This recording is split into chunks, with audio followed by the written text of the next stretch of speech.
What's up? That should work. Come on. Oh my god.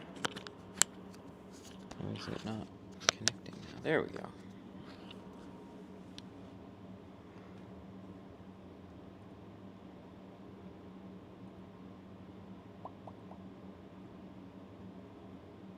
How you guys doing?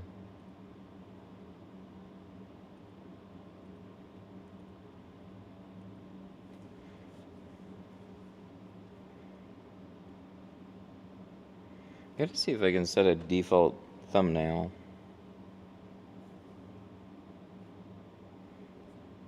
That's cool.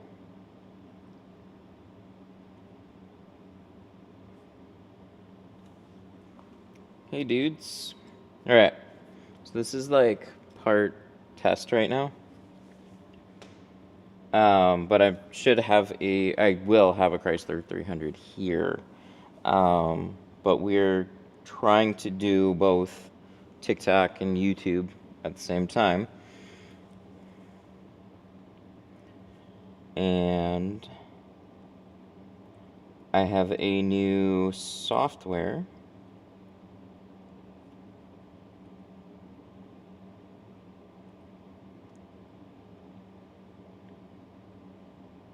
that should be managing chat, but it doesn't seem to, is this supposed to be different?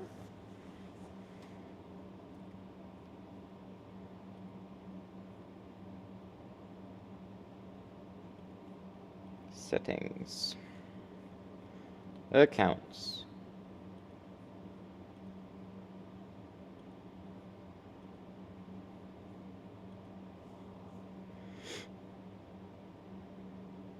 Connected to YouTube chat. Okay, so it just takes a little while. That's interesting. Alright. So give me just a couple chat messages so I can see if the audio is going to work. Because we should be... Let's see. Yeah.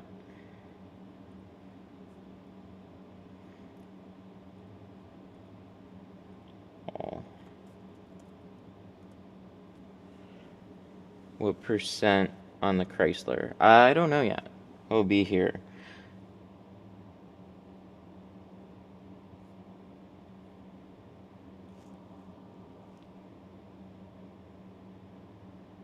What happened to you? Were you... Wow, YouTube emojis get in the way. What happened to you? So, yeah.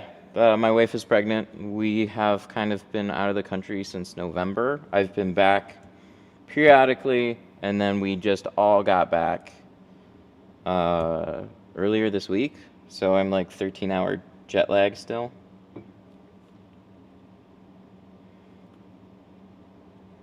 But I've been trying to solve YouTube live streaming and TikTok live streaming at the same time for a long time. And shit has not ever been working. Any demo for steel wool on defroster line or clay bar? I don't like steel wool. I can use clay bars, yes, but probably never again with steel wool. Okay, read TTS out loud. Shouldn't it just work?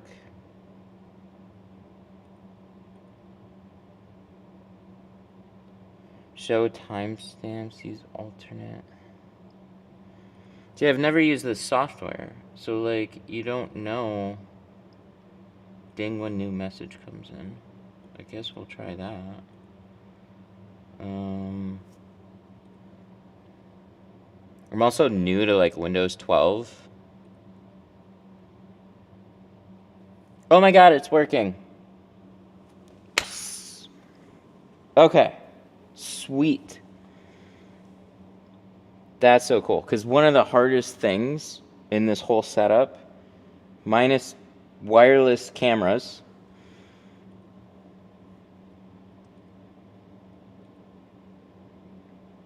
okay, ding. So we'll disable that. Okay. So one of like the most frustrating things has been trying to combine a YouTube chat and a TikTok chat, both Those platforms don't like each other. But I found a software that I think is going to work. I recently got a car tinted, but it has like a haze when the sun hits it. If you get a, like a cheaper carbon film, then yes, that is normal. There's just difference in quality, so I don't know what you got on there, but it's not uncommon.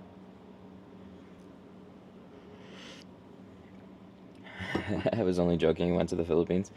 Yeah, so we have another baby on the way, due in June, and we went. I don't know. We were intending on going in February for a month or two, and then stuff started happening. We decided to just go out there super early, and we went there for quite a while, and then our timelines just kept changing. So I was gonna come back, and we were possibly gonna have the baby over there, and then things gradually got like closer and closer, and yeah. So we were there for a little bit, but I came back, did that GeoShield event at the SEMA Garage, which was super fun. I was here for about a week and a half, then I flew back there for another couple weeks, and then came back. Looked like the shop got some upgrades. Yeah, so this is fun. This is what we've been doing most of this week. So a lot has changed, and a lot is going to continue to change, actually. So we have cabinets. I guess I'll get to the super fun part in a little bit. But I removed everything from this wall and got a giant cabinet set. And what's super cool is we have a sink functioning. So it's super cool to just have water here. We just had a plumber come in, and he was able to run a drain all the way over and tap into my existing drain over there. So we didn't need like any special pumps. We didn't need to cut a drain into the floor. And since we're doing cabinets anyways, covers all that shit up. So it just looks super clean. I'm so happy with how this turned out. I have one more fun thing that we're going to be adding. You'll notice there's a beam up here. So the beam, we're going to mount some hanging glass barn doors on top, and they're going to slide across the whole thing. It's going to be super cool. But yeah, setting up some more displays here.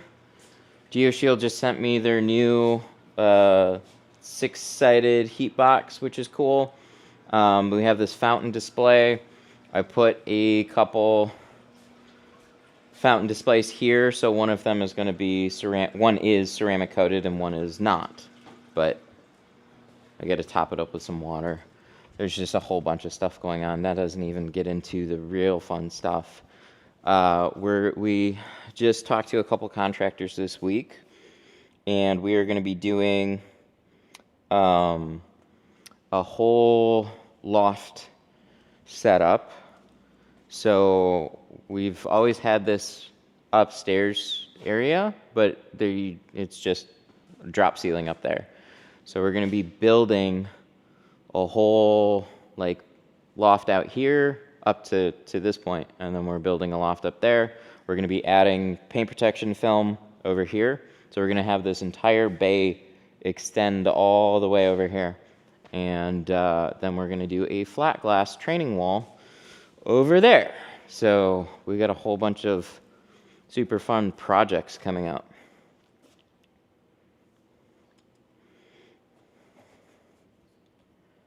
So I get to see how this is working. Is it working?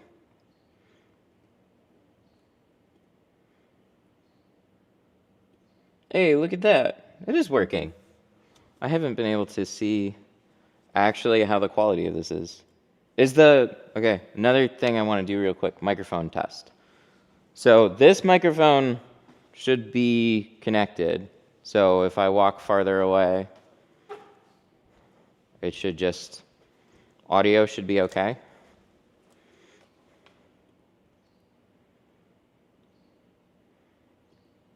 Oh yeah, that's actually pretty good. Love what you've done with the place. Oh yeah, it's gonna continue. Thank you.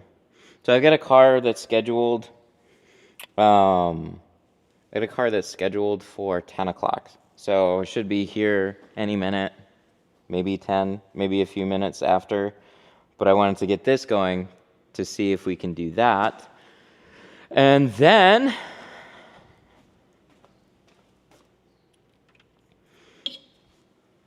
in theory, this is like,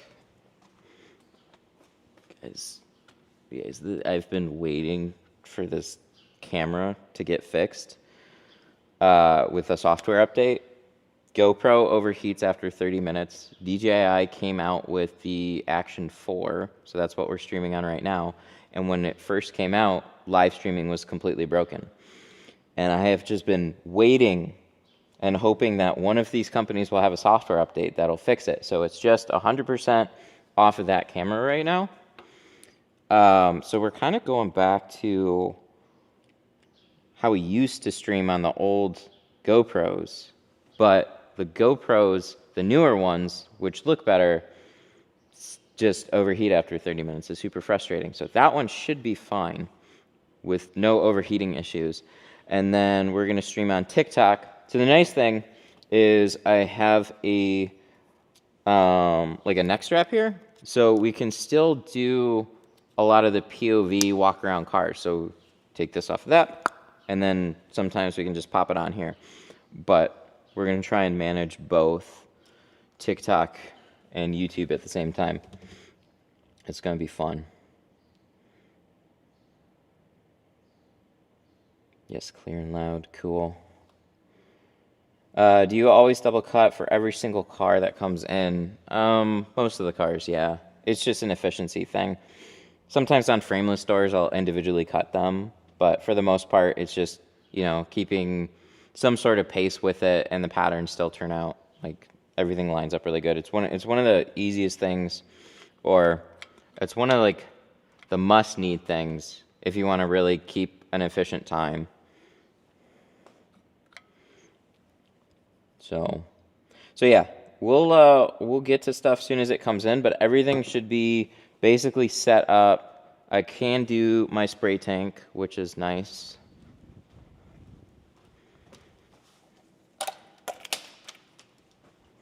Yeah, I should do this. I have a sink. It is right here. It's so nice. So this is fun to do a test here, because now you can kind of see. Okay, bear yourself. It's gonna be a little loud. Oh, I was stuck. Because then I can figure out what else I need to do. Because it's honestly a pretty simple setup. So way easier than my last setup. It's just all the pieces of software have to work. So let's leave that there.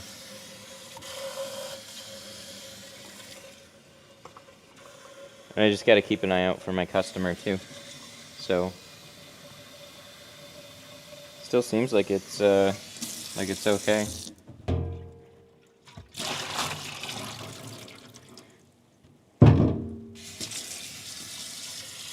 Look at that height. Look at that, it's fucking perfect. I don't even have to stand there with it. We got a lot to do though. It's gonna be fun.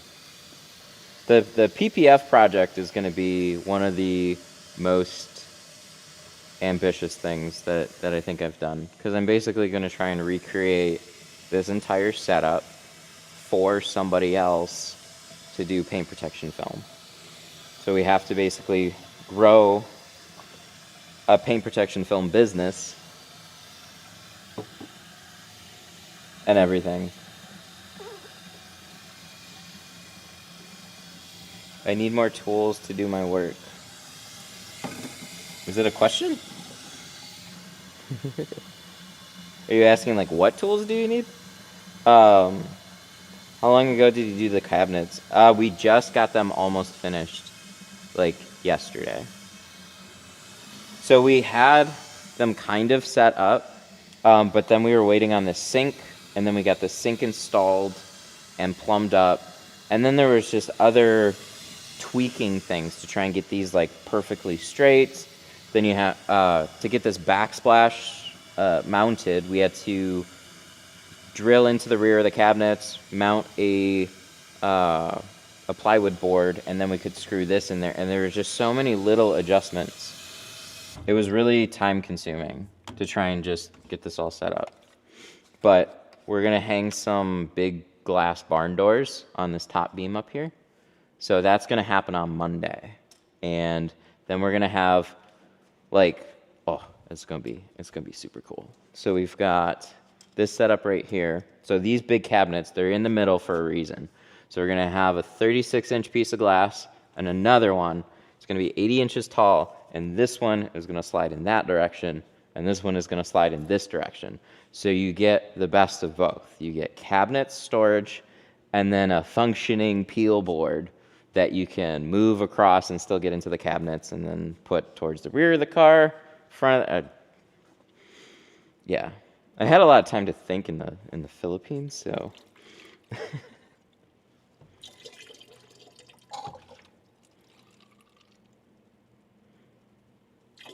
so it kind of sounded like a crazy idea, and then I ordered some cabinets, and then I'm like, I think I'm gonna do it.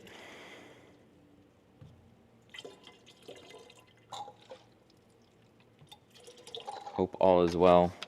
Yeah, things are going good. I wasn't really intending on, how do we change sleep mode on a Mac?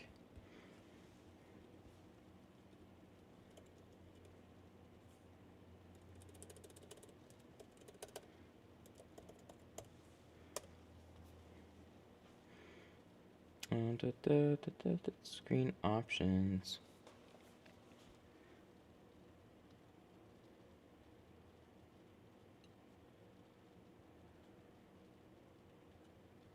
I'm gonna have to look into settings for this one.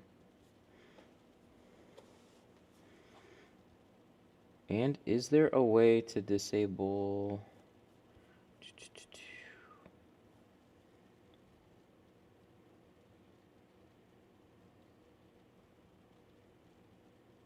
Read message out loud.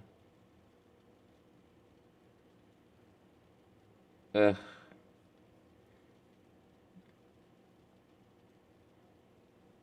I don't think I can disable that. We'll see if that gets crazy with TikTok, because that's where it becomes a real pain in the ass.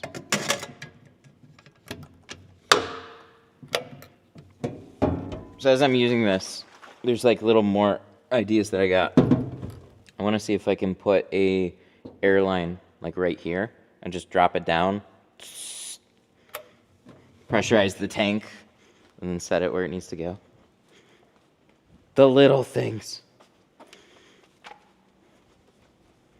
But yeah, what I like about this too is, let's see, you can set this here, and then there you go, and you guys are clipped on, and then we can go for walkies.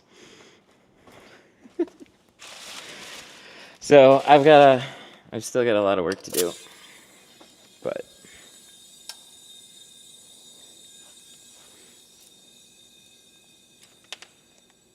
let's charge that back up. But yeah, should be fun.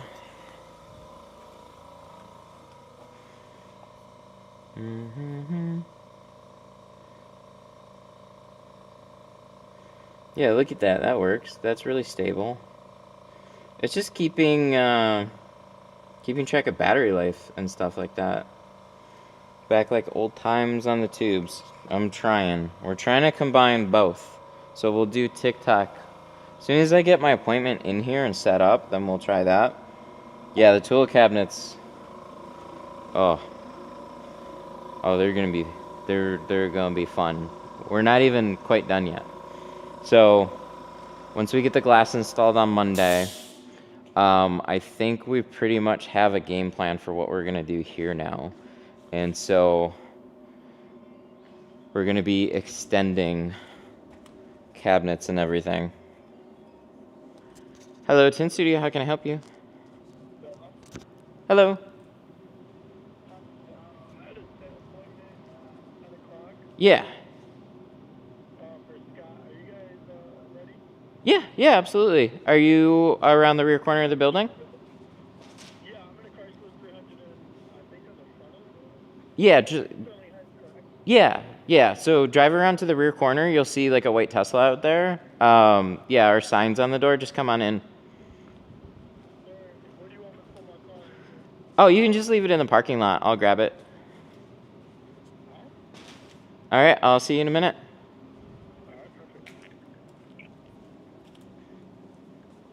Okay, cool. So we actually do have an appointment.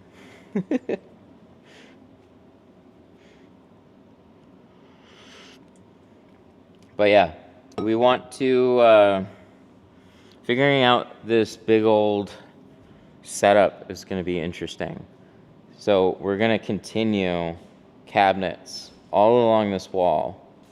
And then I've got plumbing here too. So what we're likely to do is put the cabinets out this way and then do a similar sink setup maybe here. And it's basically going to be very similar to this setup, just be more geared for...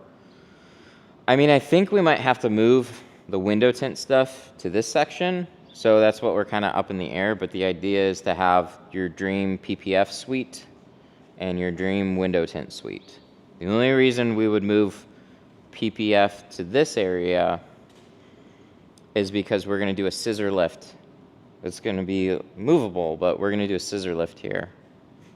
So doing a scissor lift there is kind of annoying because you pull more tint cars in and out. So the PPF stuff would kind of be in the way. So it should be kind of tucked up out of the way. And then organization for plenty of the classes. Oh yeah, no kidding. Like I've got more storage than I know what to do with right now. So, but I figured I could grow into it. And this place is kind of growing like crazy right now. So like we got a big shipment of panel guard and seal guard in. That shelves, those went up not too long ago, and we've already filled them up. Ooh, okay. I got my car here. Just hang on one second. Let me go take care of them, and then I'll get a car pulled in here. 1 second.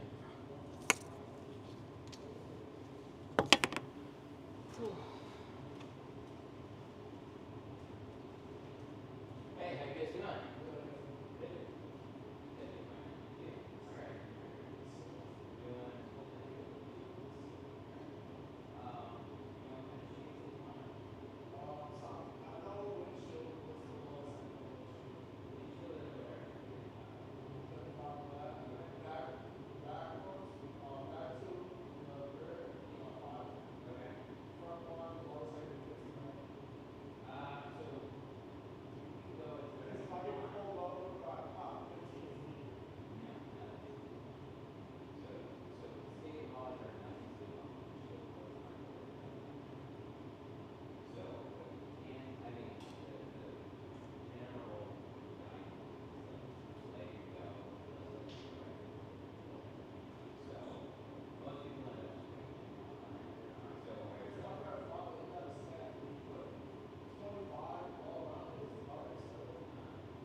So the other thing is I do have a plastic that you should use the same one really for the whole car. So the perfect the one that you played on was the carbon, so that's the middle line right here, that's the one I'm talking about.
I knew there'd be a pricing thing, but we're okay.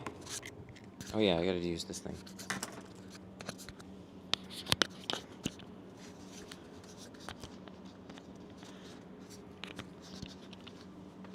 I don't have a live stream on YouTube right now. Why?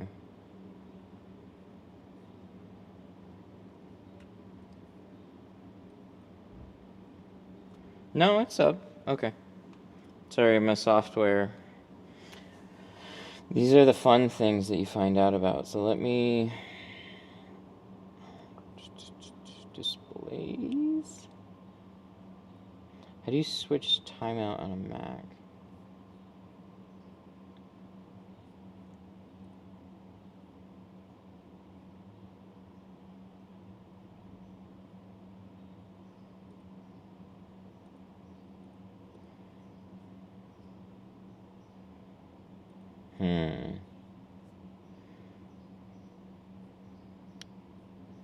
Okay.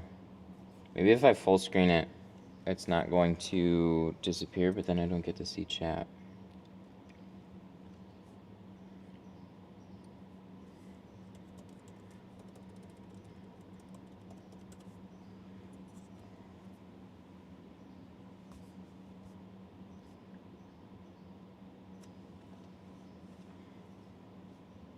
Alright, cool. Did you come back to YouTube?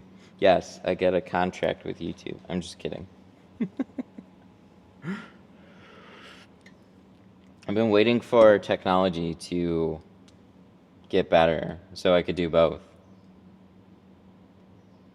You know, I've been on TikTok. You guys just don't want to go to TikTok. But yeah, I've also been out of the country for a little bit too. So I have a car here. I'm trying to see if this thing, if I plug this in, maybe it's not gonna dim on me. I just want the screen to stay on. And I forgot where that setting is. I don't want to waste a bunch of time.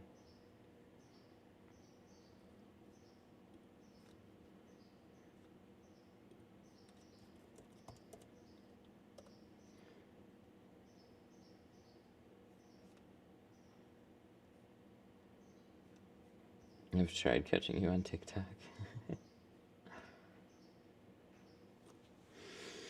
It was the same infrequentness as YouTube.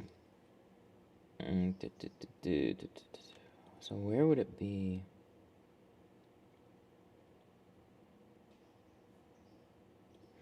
Maybe under screensaver? No. Battery?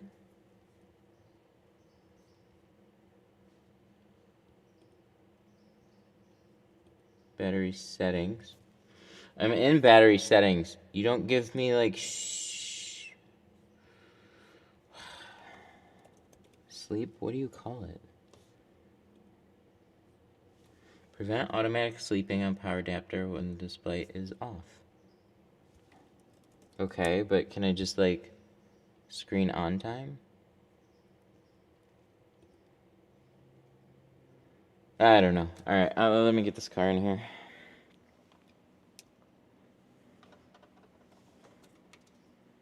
Okay, if I take this camera outside, Wi-Fi is gonna jump off, isn't it? Okay, I'm gonna go get a car. We've screwed around with it long enough. Maybe this will stay connected. We'll see. We'll push it a little bit.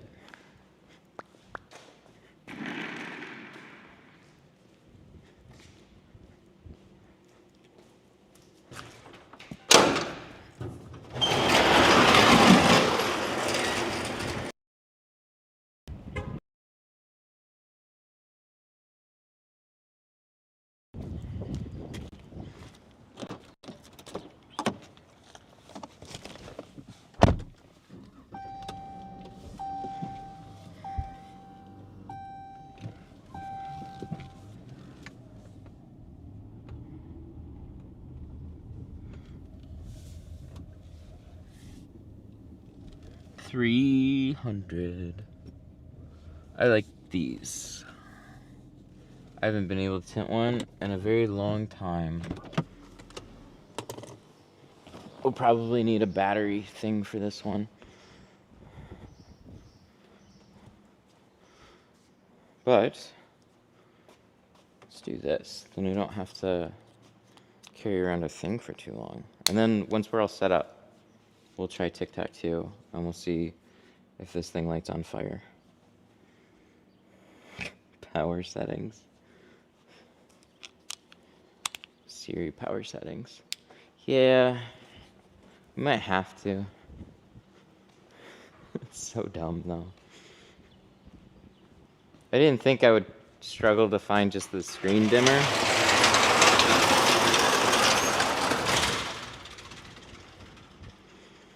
But the laptop's at least plugged in for right now, so we should be okay.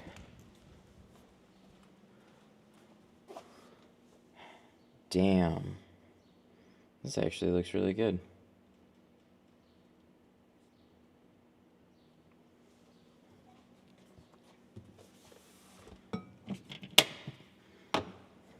No work for me this weekend. Been slower than I'd like to be. My shop too. I've been, we've had few infrequent appointments. I mean, we're at a real weird point, that's for sure. All right, okay, so we gotta go in the dungeon for now. Let's get some Pro Classic. So we need 35, this is going on the windshield. So this is roll 1. We need a 20%. So we could use a long roll or a short roll. Let's do this, cut this in half. And then on the rear, I can use a 24-inch roll for that. So I can do, let's find a Pro Classic 5%. Why are these all? Oh, up here. I know I have a whole bunch. There we go. This one.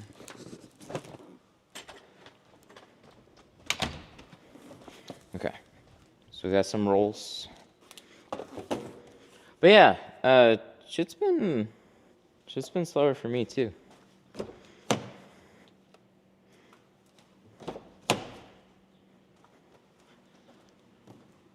One thing that I've never really been super great at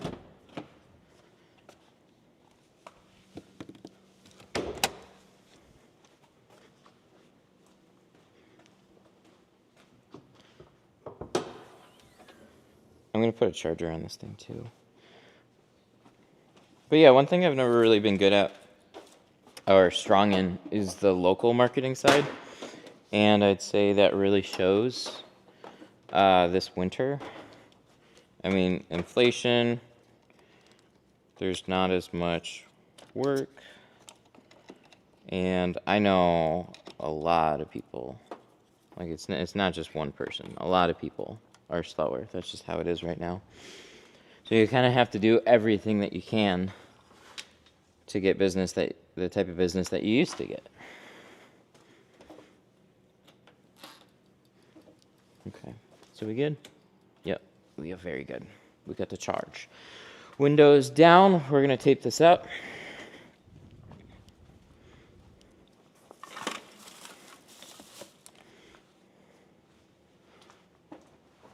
Screen still on, that's cool.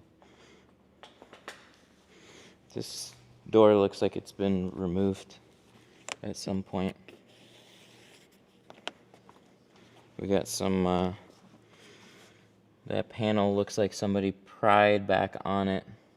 I wonder if they did that and popped out the seal and just like wedged it back on, because this looks like it was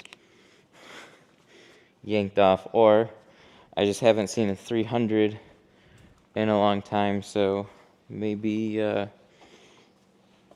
maybe the panels just warp and start to fall off. No, this one looks great. Oh wait, no it doesn't. Yep. Somebody either yanked it or these panels just don't age well. Yikes. Ooh, I got 2 of these. I don't need 2 of them. I've been having some difficulty with windshields. Not even dirty, but I've been getting smudge marks. I don't know what I'm doing. Huh. Smudge marks is interesting. What kind of film?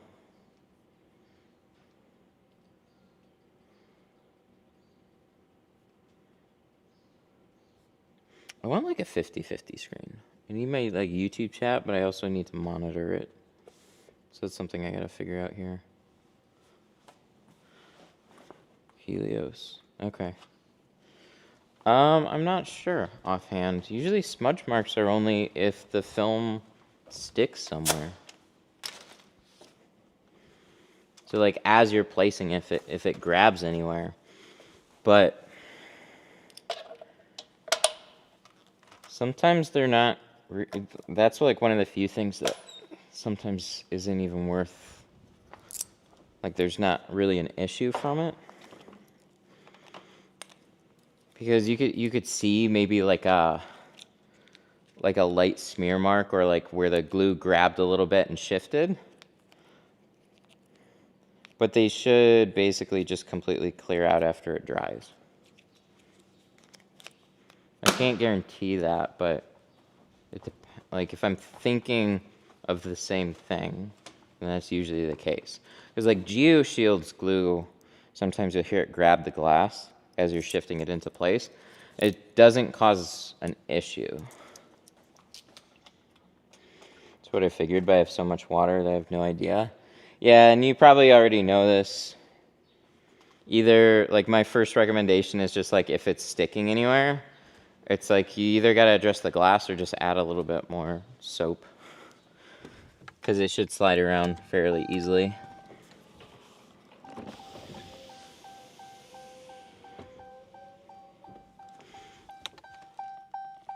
Okay. Boom, boom, boom, boom. Let's tape the sides. 300.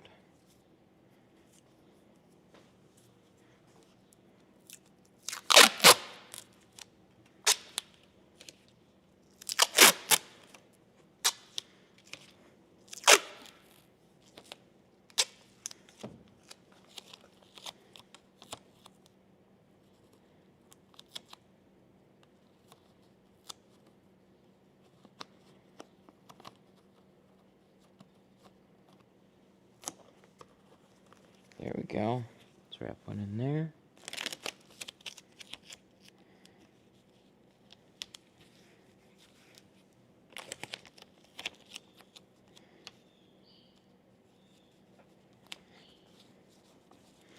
I gotta make another list. I think I need a dedicated screen just for monitoring how the YouTube feed is going. And then the TikTok one's gonna be really easy because it's just on the tablet that I hold with the whole thing.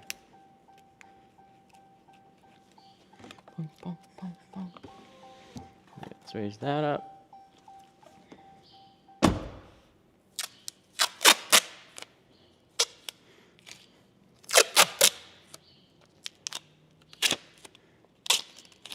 Sticky.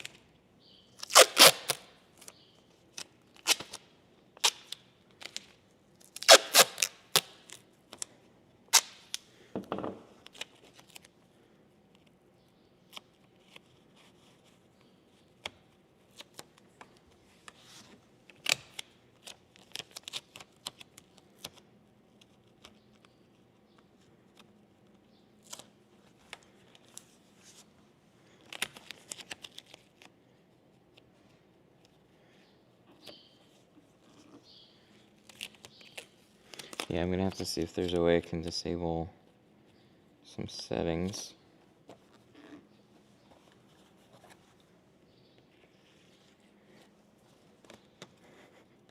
Remember this Bing Bing when I owned one?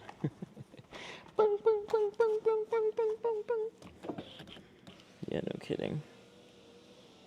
I haven't seen one of these in a while. I loved getting these though. They're awesome. I'd much rather have these over the 300s or the Chargers. I had one I had to redo recently. I think it had a bit to do with the cold, taking too long to dry. Also had a similar noticeable. I mean, the only thing with drying is like water pockets. I honestly haven't had any drying issues from moisture sitting in there too long. It just like can annoy a customer.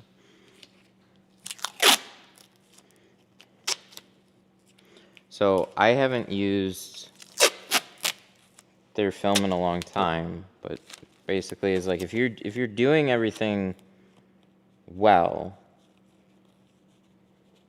and you're like run into issues all of a sudden, then sometimes it's something to do with the product. Because really any film that I've installed, you know, even if you use a lot of soap in it, the worst that you have is the film not really sticking super well to the glass. But if everything sticks and you squeegeed it out, then it should dry out fine.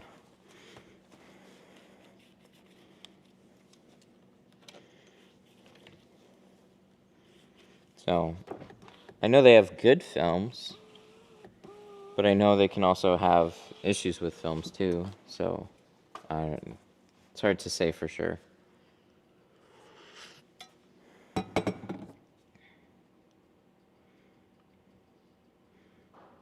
So we've been live for 44 minutes. That's interesting. Okay. So the only thing that really sucks about this camera setup is going to be still battery life. So good news is if I pay attention to the time, I hope it just gives me a warning, but I don't know if it will. The GoPro just like to beep at me and shut off immediately. I have no idea about this one, but I don't think it's going to overheat. I know I can swap the battery while everything's running. I just got to plug it in, and it's got a real easy way of swapping the battery. So this is like, should be good.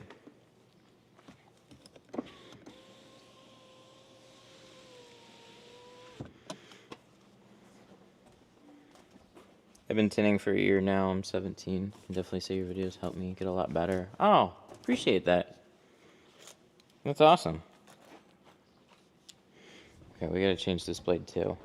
So we're pretty much ready to get started. I think I think I'll jump into TikTok here in a minute. Maybe we'll get a door done or something first. That monitor is unfortunately unplugged. My other streaming computer is unplugged. So I had like that whole sit down setup right here, and I took the whole thing down when we set this up. And I'm trying to figure out what I want to do. I'm thinking a fixed computer here, so maybe a Mac Mini or another Windows PC, and then put a monitor on the slat wall back here. That would be pretty helpful. Keep things kind of like out of the way, just mouse and keyboard there, and having a bigger screen would help with seeing stuff. Might be able to mirror that screen up here, although from some angles it'd be a little hard to see, so I'm not really sure about there.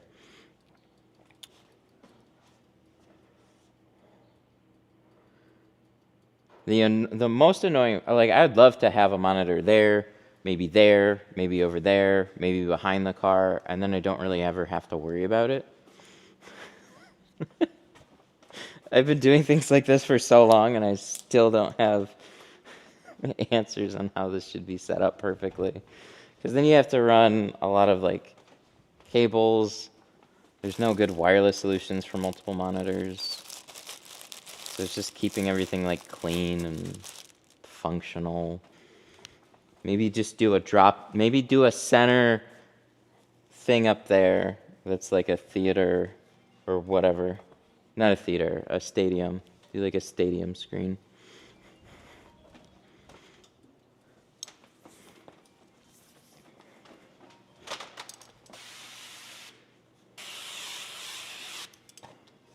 My phone's ringing. I'm unavailable right now. I'm streaming! Just pick up the phone and go like, can you see I'm streaming, guys? Leave a message. Alright.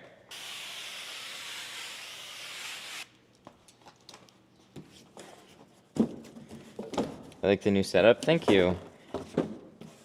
I do too. I think cabinets, like, part of it was I was staring at this wall and I just... Wow, what did I... I'm sure there's definitely a practical reason why this is here, but this is what always happens when things get left like that. It's like it's good for a door window. And then I'll just throw it away anyways. Yeah, for the walls, you know, you either put a glass board up or you put some storage, and trying to figure out like a cool look for the wall but it still makes sense for video, and I'm just like, I don't know what to do. I really think cabinets would look sick though, so let's just cover the entire wall in cabinets.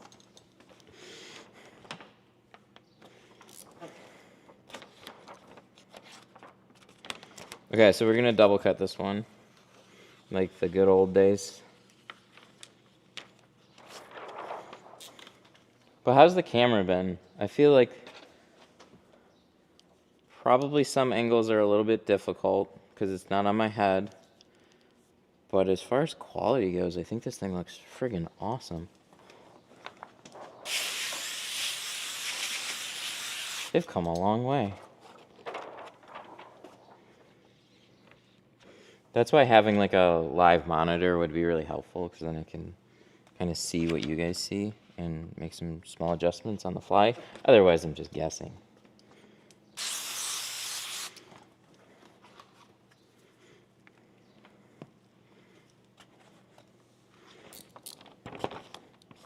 Trim that off. Trim this off.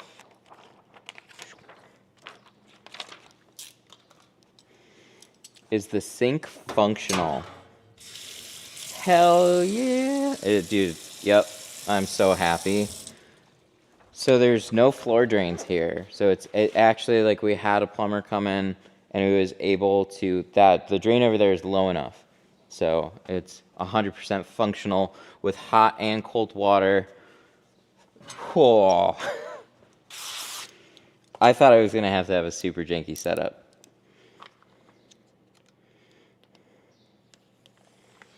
One of those things I didn't think was going to come together so nicely.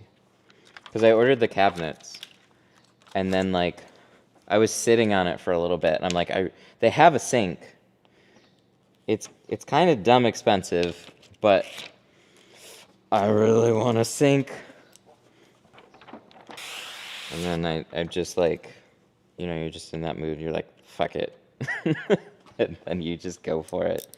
So the sink, because you have to get the sink. I had to get a longer backsplash, and I had to get this. So, like, I want to say the sink was, like, just this part was, like, $850 from New Age, plus, like, $250 for that.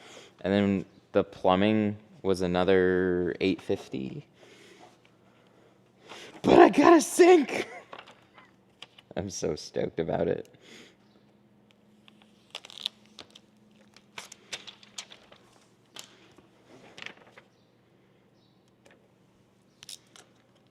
We're going for hyper convenience on this setup. I want to streamline everything as well as I can.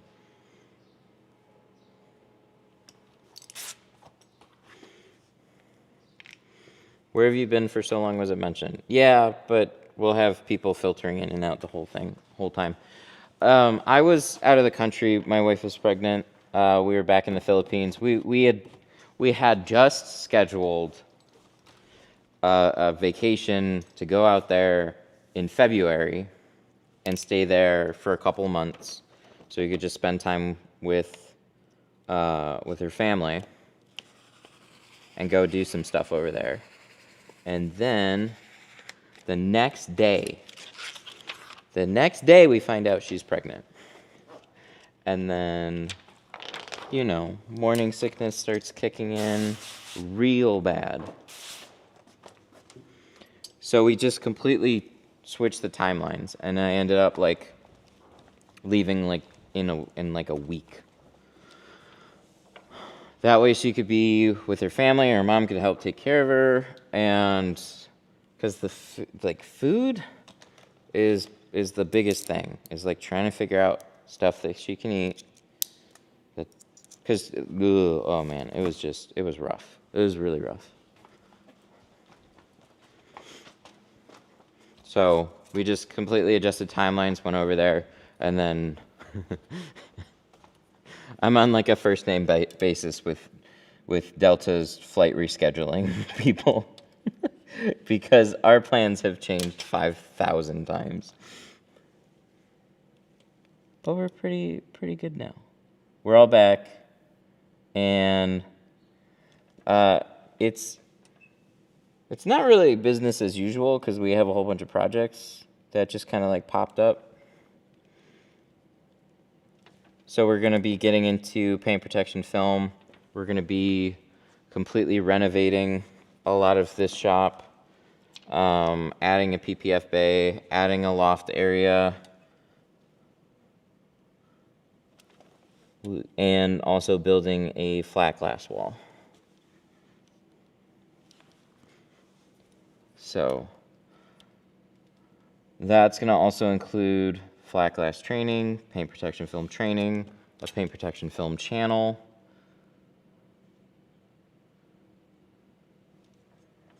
and I got to find somebody. I got to find somebody that wants to be the paint protection film guy. That's going to be the hardest part. Building it is one thing. Finding the right person for it, oof. But we'll figure it out.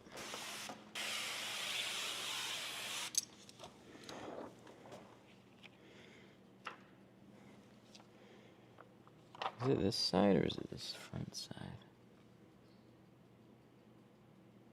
Yeah. All right, cool. That's good.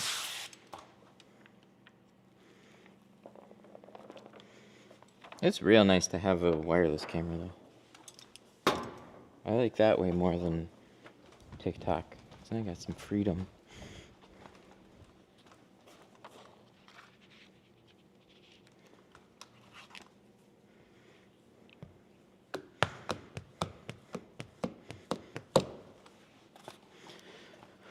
Okay, front doors 20.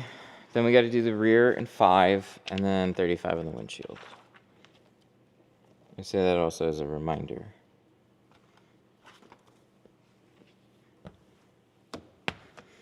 But yeah, we had this crazy event at the SEMA garage.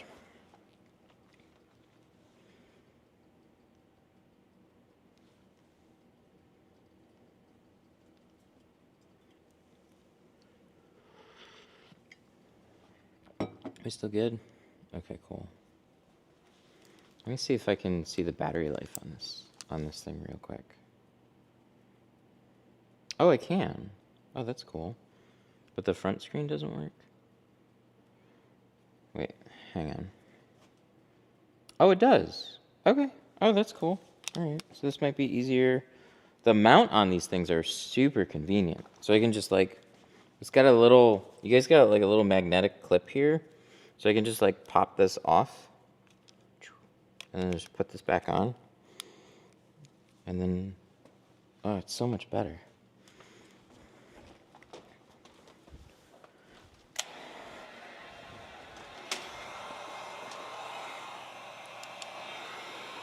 It's got stabilization. I didn't know if they were gonna do it. They released this camera, and live streaming was enabled, but it was completely broken. And anybody that tried it said it was broken, and it didn't have like stabilization. So you kind of just like are crossing your fingers that they're gonna do some updates. But the thing is, GoPro wasn't an option either because they overheat after 30 minutes. So it's like I either have this or I have that. Insta360 just released a camera too. But from what I can tell, it doesn't look near as nice as this one. But they didn't... that just came out recently too. So it was weird. With all these cameras, everything took a step backwards. So I was waiting for them to get better and actually work, so then I could do both. So we'll go live on TikTok, I think, too, at least for a little while. We'll see how that works. Okay, I need a stool. We'll leave that one there. I'll grab this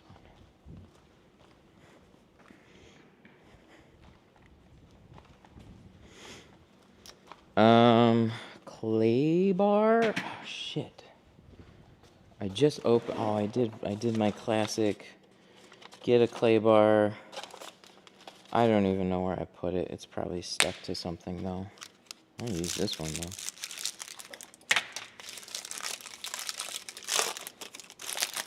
I feel like I need a cup.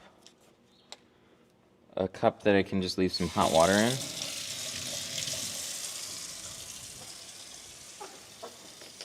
Do I have anything? Anything at all? Not really.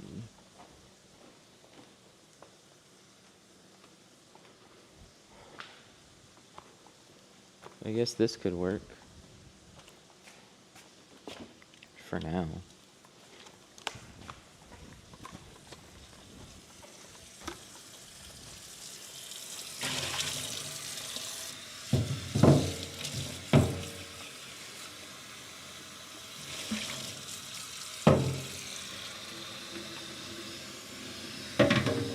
I can just leave that in there for a little bit. If it's cold, I can use it, but like it's cold, so let it warm up for a minute.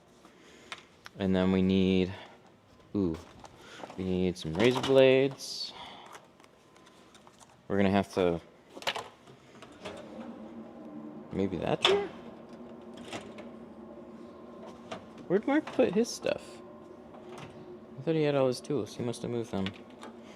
We need convenient stuff. We need like seal guard. We're gonna need panel guard. We'll probably need some back window tools. We just need some stuff very conveniently thought out and placed.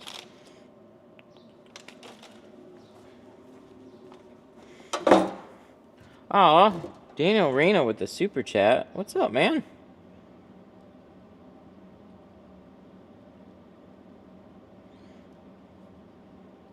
Hang on, I feel like my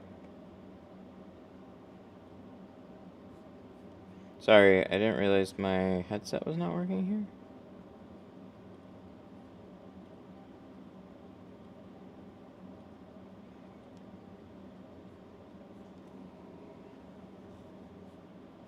One sec.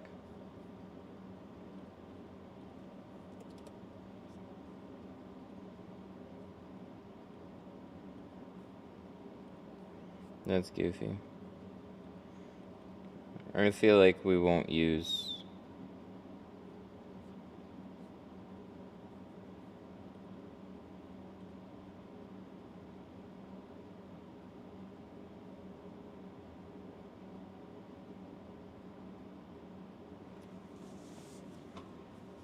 Okay, there we go.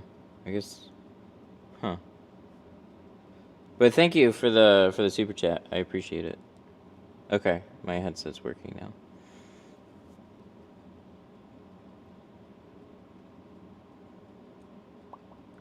What would you recommend it to be on tint for an S550 Mustang GT? Someone who doesn't want it to be hard to see at night. I was thinking ceramic 70 windshield, 35 front doors, 20. Do 50 on the windshield.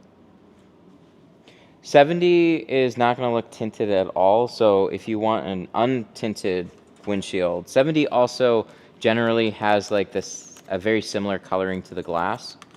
So it's really made as just a heat barrier. If you want a little bit of a tinted look without feeling like you're going to get pulled over, do 50. So like on my personal vehicle, I have 50 on the windshield, 35 on the front doors, 20 on the rear. I think my favorite look is like 20 on the sides, with like 50 on the windshield. But 50 is like, I've got a lot of clients that are always a little apprehensive about going dark on a windshield or just tinting a windshield, and then I show them 50 on like my Tesla, and everybody's like, oh, that doesn't really look that tinted, but it's got like a nice little shade to it. So it's pretty good.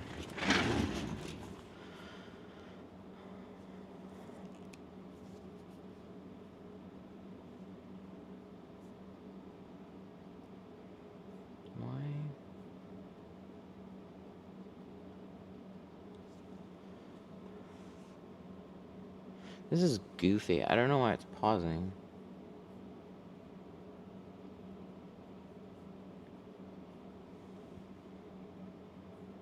If a car...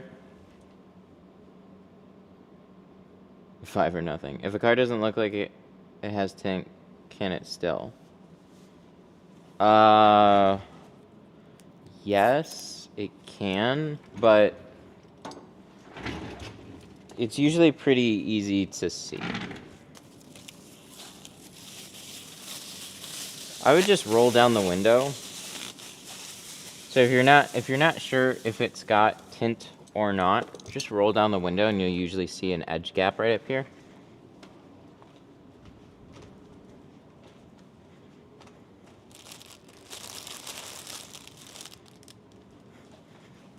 Doing the same percentages. Oh, okay, yeah. If you do 35 on a windshield, LED headlights, yeah. Basically, everything comes with them now, which is really nice. And it's in a lot of new stuff, so I forget about that part. Yeah, if you have like older yellow headlights, 35 on a windshield is kind of difficult to see through, but anything modern is really, really easy to see through.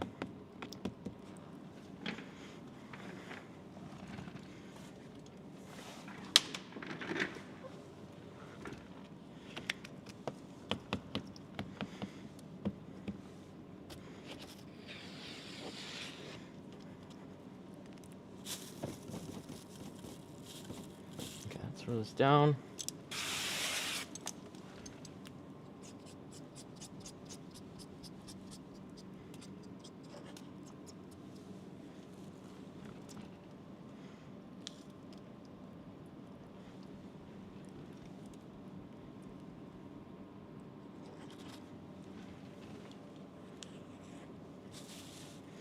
And then let me grab my clay bar.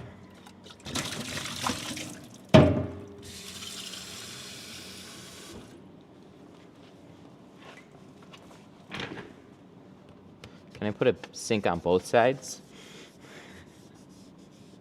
That would be the best. Put a sink on one side, put a sink on the other. That is, oh, these ones. These old ass laminated front doors. That's grimy. Grimy.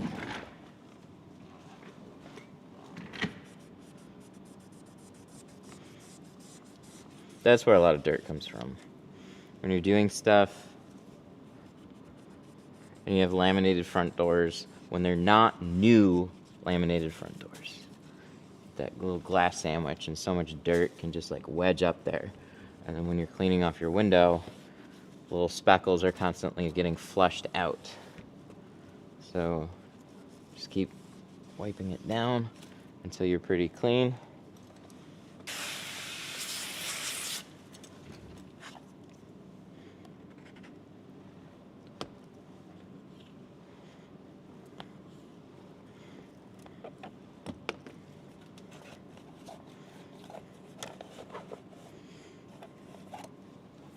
My tri-edge. Why are you not in my tool belt? I don't know.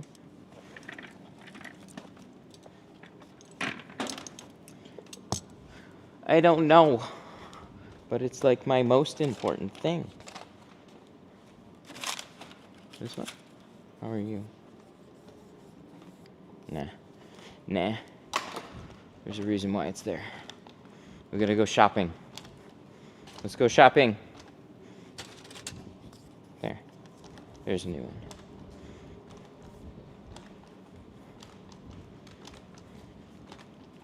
Maybe it times out.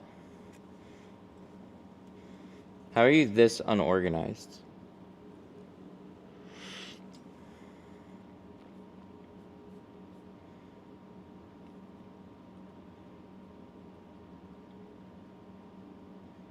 Why does this pause? I don't get this. Hang on.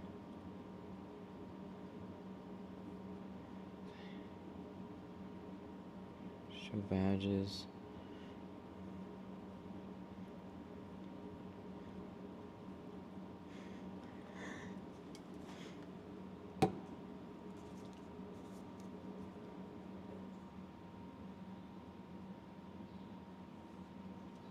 Sorry, my messages keep pausing and I have no idea why, so it's not reading everything when it's happening. It's really annoying. How can you be this unorganized? Dude, welcome to my life. I have too much space to put stuff.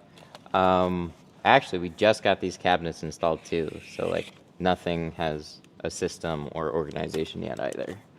But it's just how I am. I always will be. I'll always walk around the car 500 times to just tint one window.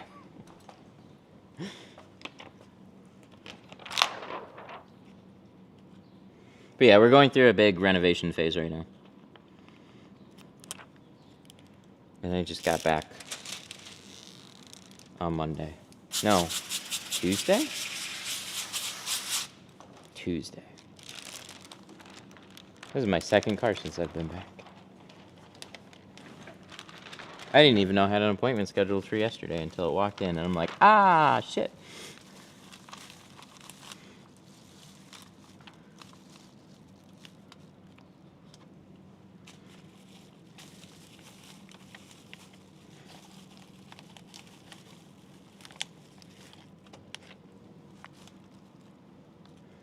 Alright, let's line this up. The cut's good, though.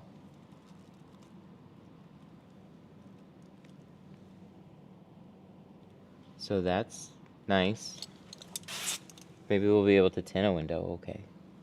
That's what matters.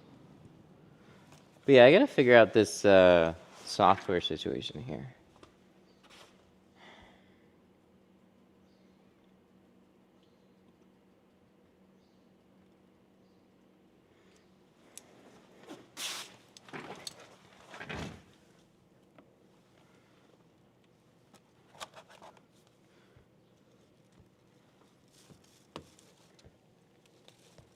Welcome back, thank you.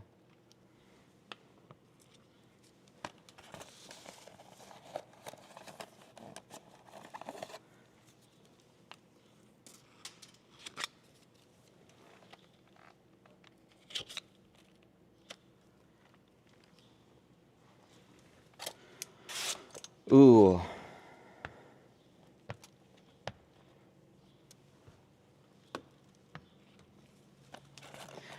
How long?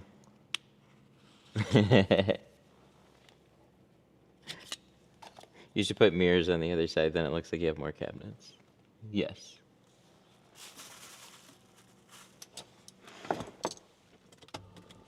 Okay, there we go. How long should you wait before opening up a shop? Don't stress yourself out with money. So if you're doing consistent appointments and you save up some extra money, because it's not, like, it'll cost money to get into a space, and then I would suggest just taking it one step at a time. Having the space is nice. It also kind of, like, you just get a little bit more interest because you're a shop instead of tinting from home. That's just kind of how it is. I was at a home garage for a while too, but I love tinting at a home garage. So if you see where you're at with appointments and you're just staying a lot more consistent, then you know as soon as you get into a shop, you'll have that work coming in that'll keep you going. But I don't know. A shop isn't necessarily all that, because you can save a whole lot on overhead by staying at home. So you just kind of wait until it's really, you're like, man, if I had some extra space, I could do this. Or if I had a parking lot, people could drop off, and then I could take a few more appointments per day. As soon as it's like, it becomes a, like, if I have this, it's really going to help my business type of view, and you're not going to stress yourself out by like, oh man, I hope I can pay my rent. So the way that I really got into the shop, I mean, it was 2 months up front plus, or 2 months security deposit plus 1 month up front. He did give me 1 month free, but I was still mobile tinting for 2 different accounts. So when I opened up this place, I would still tint at a couple other places. I would only schedule people here on certain days. And then as I got busier and booked out past those days, I got rid of one of my mobile accounts and focused more on this. So that was a good way of like 1 foot in one door, 1 foot in another, without having to worry about like, am I going to be able to make rent? It's like I had the income coming in to support it. I'm not saving money by having a shop, but it's like 1 foot in one door, 1 foot in the next.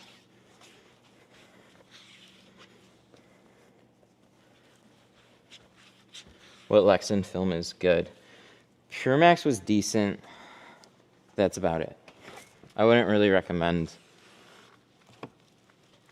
them really as a whole, but like Pure Max was like decently clear. It shrank okay. A lot of people get their cheapest carbon or their cheapest ceramics, and yeah, for practicing, even it wasn't great. So if you're gonna get one, at least a Pure Max, and then I'd ignore everything else.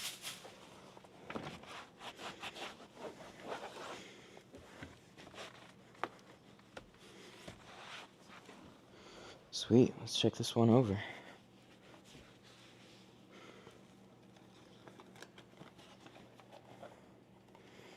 They do whole cars around here for $99. Yeah, they do that a lot of places. Anything that can be cheaper, like, will be cheaper. But there's high end and mid and low of every industry. But I'll tell you, if you just set up a shop in a nicer area, like, you're gonna get clients with more money. It's just a location thing. So drive out of your way a little bit and set up shop somewhere a little bit nicer. That can always help.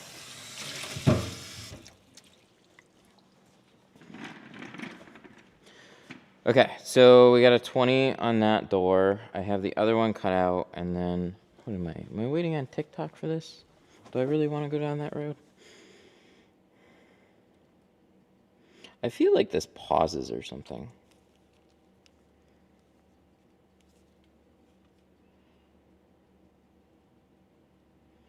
I like have to choose and I don't like that.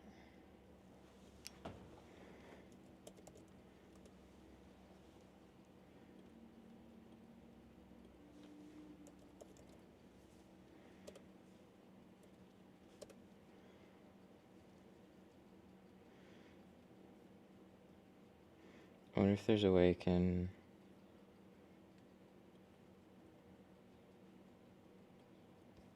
Let's try and do a split screen here. Then I can at least monitor what I'm doing.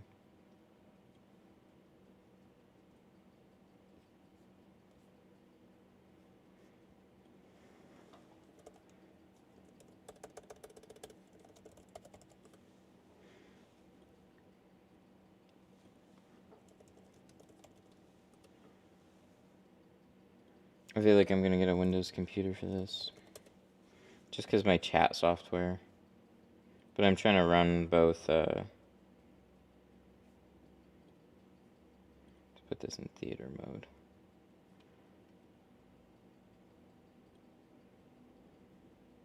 I feel like this is just way underpowered. It's too stuttery.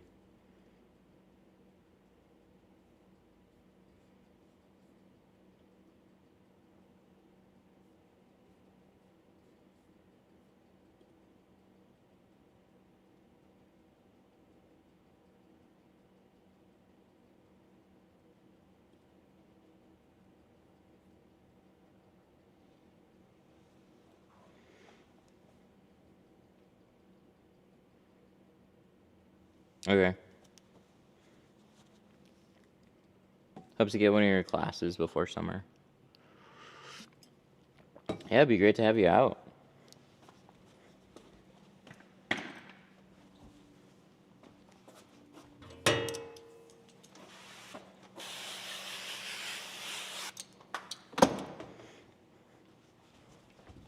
Okay.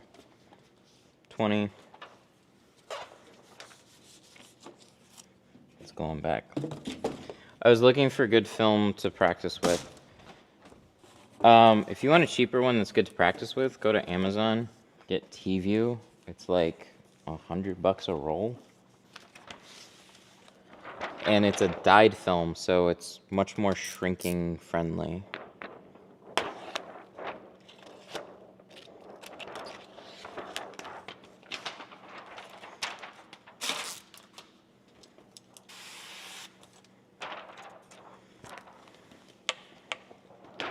I don't know why so many people get over with Lexan for practice. Like on doors, it's fine. But, like, carbon is a also cheap way of making film. It's just a very Asian way of making film. So it's good, really good stuff when it's made right. So you can have a inexpensive version that is hazy and doesn't shrink well. And you can have a nicer quality version that shrinks much better and is very clear. But the reason why you see a lot of cheap carbon films and maybe not as many cheap dyed films is because it's a more Asian technology and a lot of cheap shit comes from China. So then it kind of floods the market. Also, people like feeling like they're installing a better product by just buying something that says carbon. Wait, what did I grab? This is 5, right? Oh yeah, that's 5.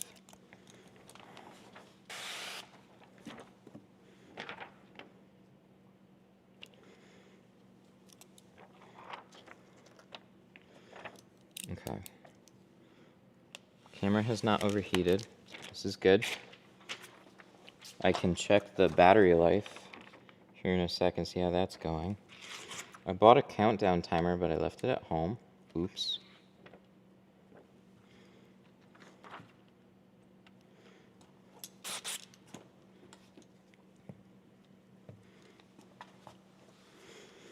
Tinting is the easy part right now. It's all the technical shit.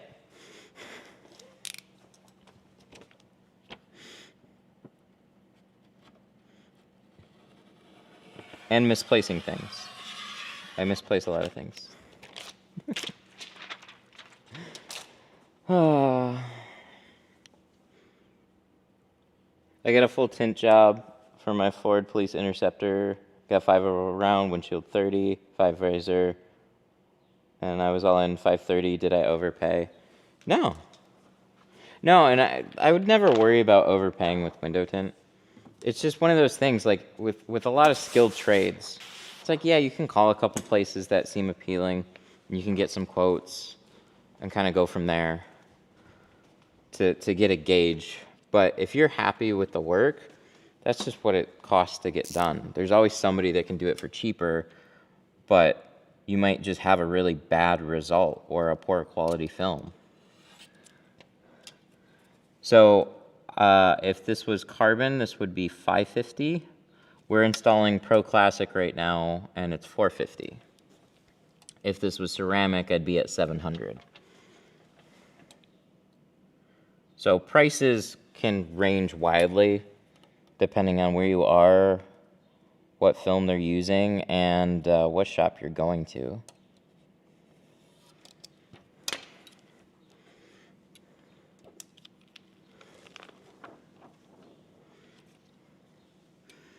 But unfortunately, a lot of this, contractor work is not like going and buying a phone where you can like, oh, this is the exact product that I'm getting. This will be the same price everywhere. It's subject to who you're asking, and that it is with everybody. So we just got one quote for the whole loft area and the flat glass wall. And we're going to get some, or we're getting another quote for like a smaller loft or whatnot, but it's like, it could be, it could be $5,000, it could be $50,000. I have no fucking clue where it was. The quote that we got so far, though, for all that up there was 26 grand, so that's going to be fun.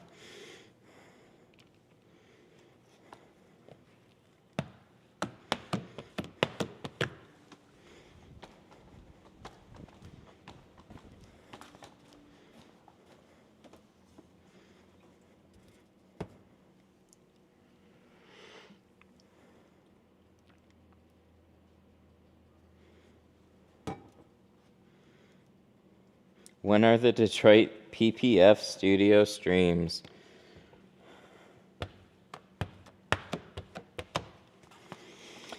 Soon as it's a thing. This is where it's going to be. It's just not here yet. So we gotta start ordering everything. The biggest thing this week was figuring out what we're going to do with all this stuff. Because basically, in order to do this, we have to move a good bunch of this.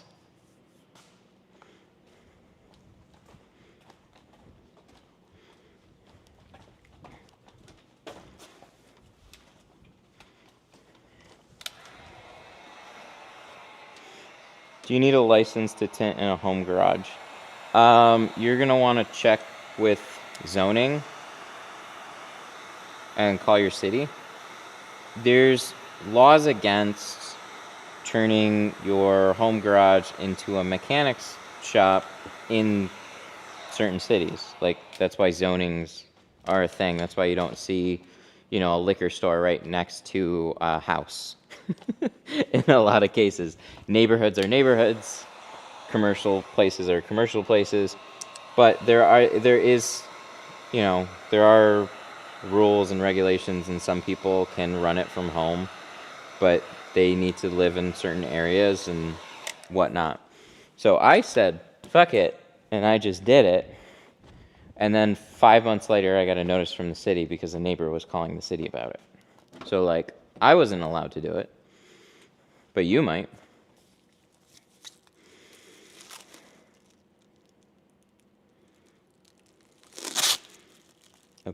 A paint oven, and some mixers. I got no room for it.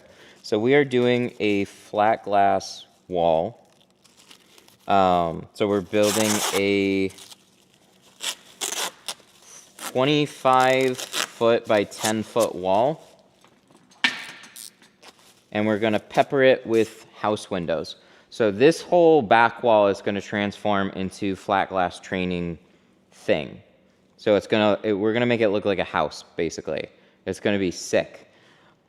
Which means all that storage has to go somewhere. We have some storage right there, and then we have the store fulfillment right here. So one contractor said, don't even fuck around with this space up here. It's going to be too expensive, blah, blah, blah, blah, blah. And so they suggested doing just a platform loft right up here, which would be about like 350 square feet. It was a little disappointing, but I came around to it. And then we got a quote from another contractor that said, no, it's fine. We can do all that. This is how much it's going to cost. But to put it into perspective, this wall is only bolted up there with that beam on the rafters. And then if you open the showroom up, the wall on this side is just drywall. It's not supportive. So in order to do an upstairs loft, we basically have to rebuild the walls in the showroom. So all this is gonna come out, it's gonna get rebuilt. Fuck. And then they're gonna be able to put the platform up there. And then we're gonna actually still add the addition right out here. And it's going to extend out probably about like 25 feet or so out this direction. And then we're going to have some posts that go along there. So then we'll have some additional storage because we are, believe it or not, there's space, but when you do classes and everything, we max it out. And with shipments coming in, shit's just, we've outgrown the space. So then you might be like, why not just go get a new space? Because that's more expensive. That's more expensive and harder to find right now. It's not like they just have a building ready to go that we can just move into. You got to drive farther out, got to have something built, or pay more money. So this is going to be, I don't know. I'm guessing it's going to be like a 3-year solution. It might go longer than that. I think it's going to be super cool, and it's going to be hard to leave once we do the whole build out. But then my landlord's going to recognize that and jack my rent up another $1,000 a month. Bastard. Is it possible to link commercial accounts like car dealerships, rentals? Yeah.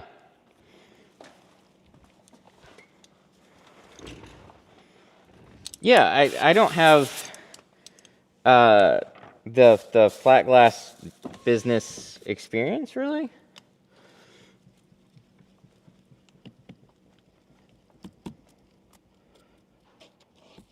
But yeah, you can 100% grow a flat glass business. It's really about networking and, you know, just traditional marketing stuff to try and get leads and everything. Going out, bidding jobs. It's way more salesy than automotive is.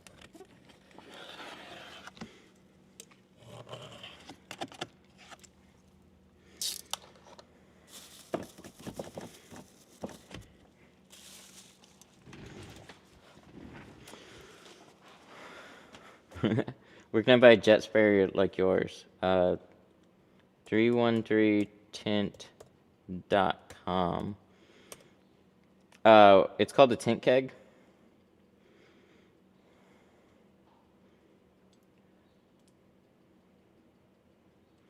My DoorDash covers I ordered from you doesn't stick well. Was it just mine? No, it depends on the car somewhat.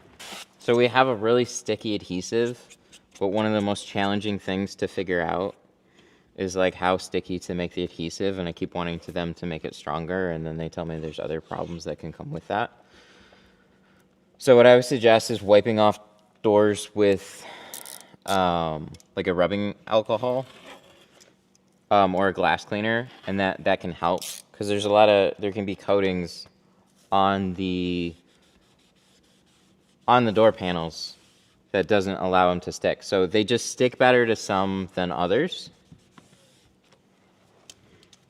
but I'm working on trying to make it better. But unfortunately, it's not 100% all the time.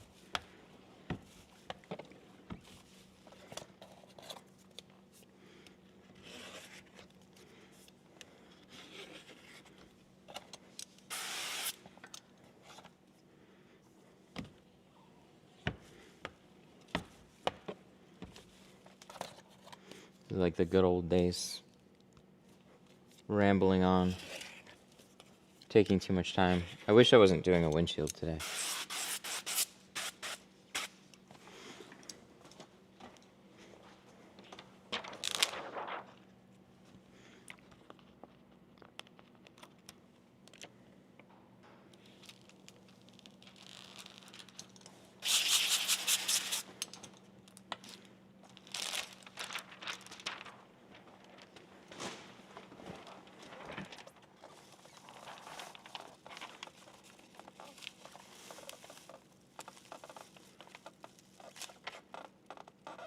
There we go. We got all that we gotta tuck in. That's gonna be fun. Shift and slide. There we go. That went pretty well. A little bump right there. Looking good.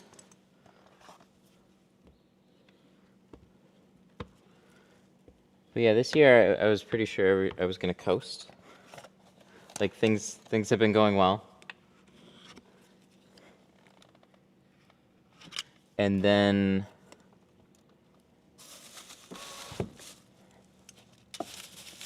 I talked to GeoShield, and they just released a brand new paint protection film that's a lot more competitive. And I just like have tuned out from paint protection film for a long time. And there's just a lot of demand for training and stuff around it. So then I'm at a point where things are going pretty well. I can continue just featuring window tint. And that was kind of my plan. And then after this SEMA class and discussions and stuff, I'm like, well, here we go. And then so we're making PPF tints, or PPF Studio, along with the flat glass stuff. It's going to be a busy year. But it's going to be cool. So I just got to find, as we build it, I'm going to be putting out a job advertisement, and we just got to find the right person that can already do paint protection film that wants to be the guy. That's going to be the hardest part. You can build it, but then you got to find the right person. And I'm essentially going to be like a creative director for like the whole thing. So we're going to build out a like, I don't know. We still might live stream it here along with TikTok, but we already have like a TikTok account for it. Oh my God, look at that shit. Yuck. That's why we tape side seals.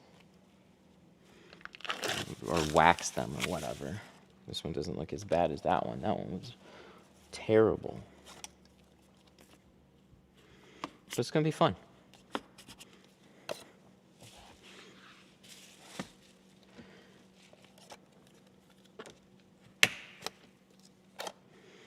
But yeah, I get to figure out how much to pay a PPF guy. That's fun too, because I'm sure that's going to be at least 80 to 100 grand a year for somebody.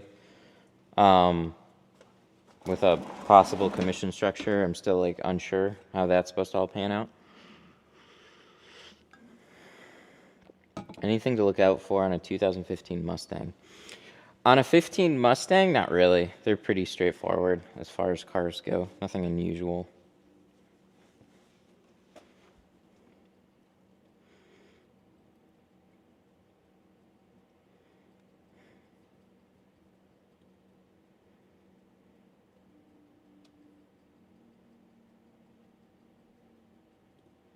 Let me try changing the voice here.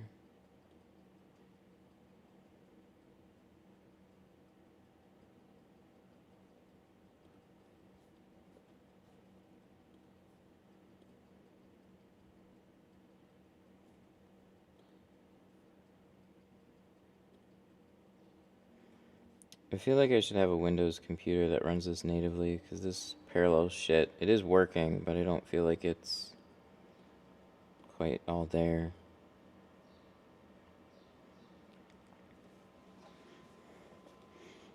Have you done the sliding peel board? I'm a little sad. It was supposed to be yesterday, but it will be Monday. So he's coming at 10 o'clock tomorrow, or on Monday, for this, which is going to make things fun. So both are here. They're ready to get installed. We're going to do one here, and we're going to do one here. And that's what this beam across the top is. And so we're going to bolt all the hardware to it, and then you're going to be able to slide that board all the way across to here and anywhere in between.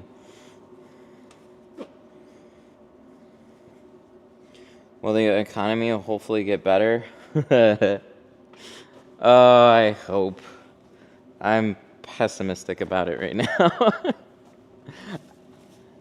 I mean, lowering interest rates is always a good thing, but I mean, shit hasn't gotten cheaper, so like, people need to be able to make money, and that's hard too. It's just everything is all kinds of shaken right now.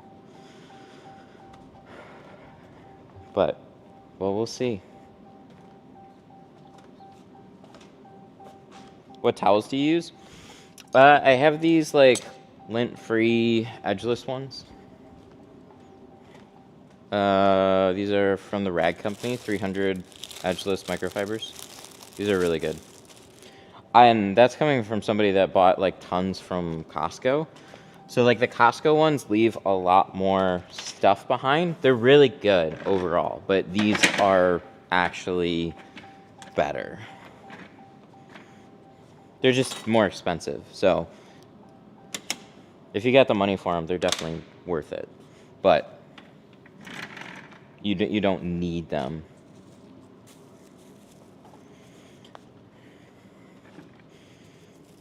Can you do a video on how to tint around a dot matrix? I mean, like every video kind of has some of that. So like the dots are always going to silver out. That's just how they are. And when we get to the back window on this, we'll cut the pattern just a little bit wider than the dots.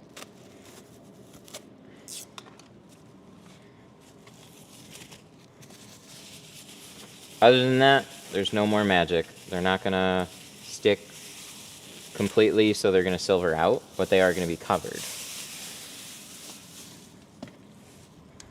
Okay, we got that. Oh, I got some chapstick too. It's dry here. That razor blade. Da, da, da. Sprayer. Clay bar.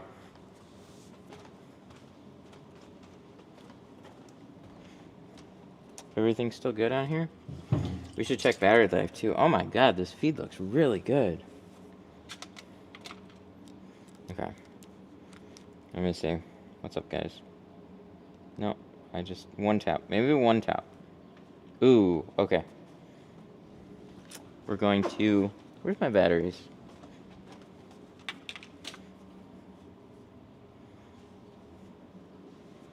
Let me figure that out. Here they are.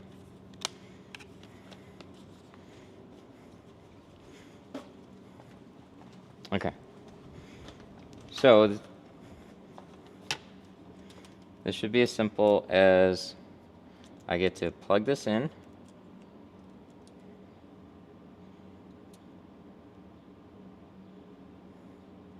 Okay, it's charging. That's good. Then I can take this and I can pull the battery out. Wow. Oh my god, it worked. I'm so proud. This was an old GoPro trick that DJI adopted for their cameras. They probably don't even realize that somebody needs it to do this. Swap the battery. We good. Plug that back in. Clip. And then we can continue to charge batteries while we work. Nice. That's handy.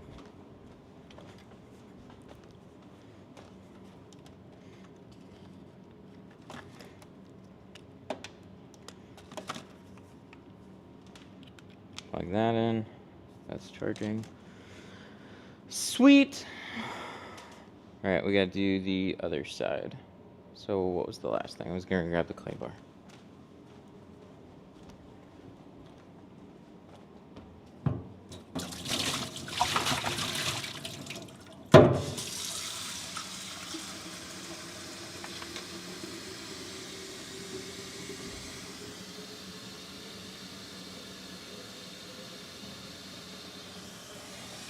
I finally made it to the stream. Welcome. I have trouble cutting in a straight line. I keep hitting the rubber. Any tips? Angle your blade out away from the rubber and only use the very edge of the knife here. So it should look like that. And when you make your cut, don't just leave a lot of blade out and go straight down. You just leave a little bit out, and you want to angle away from the rubber. So you're using a little sideways pressure to hold it against the rubber, and then you can make your cut.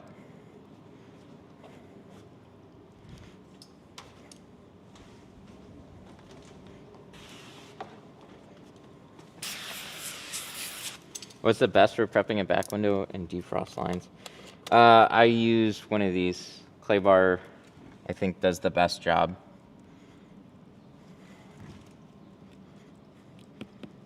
The copper lines kind of build up some sort of like a tarnish or residue, and so this helps scrub that off really, really well.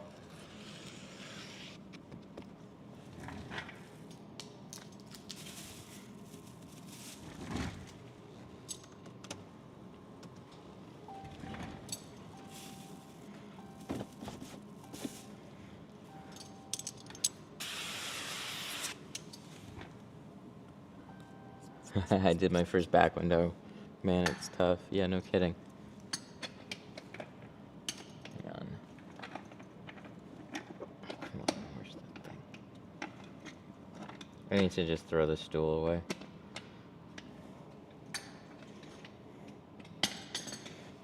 There's one stool, and I always get it.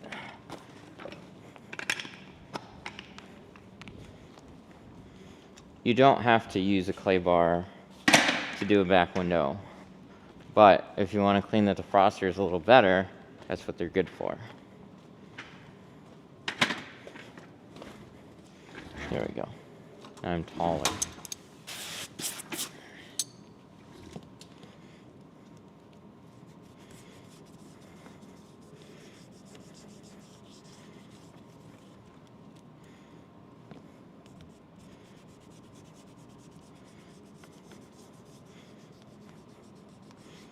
What's the best tools that you use for the tiny triangle window on the back? This guy right here, little quarter pro. Little mini squeegee on a stick.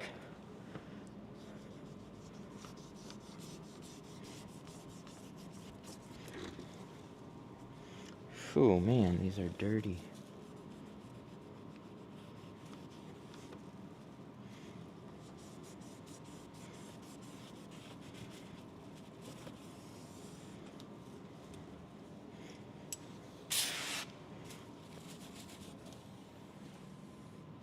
What's up?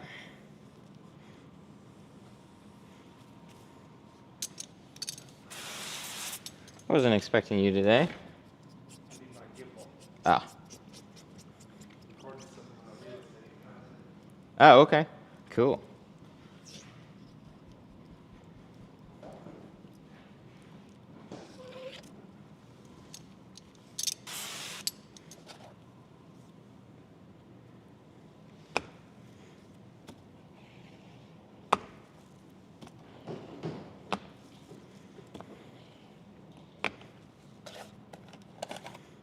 All right, let's sweep this off.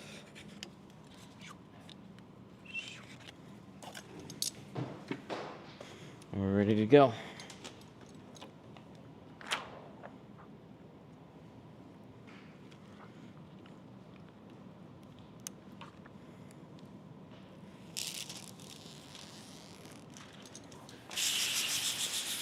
Spray. Let's get this in. Okay, so I do the long side first here. Right, like that. The other side is kind of like hanging back. I try and keep this as flat as possible. So what I'll do is I'll grab the tint here. We'll roll that up just below the halfway point, and then we're going to slide it over, and then see how it's not butting into anything. It's just going to go right into the seal as soon as we get a little bit more slide from it. There we go.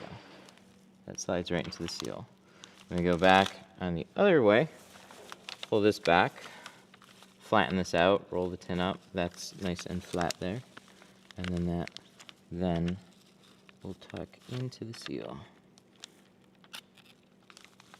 Right like that. And then you kind of just stretch it out, line it up.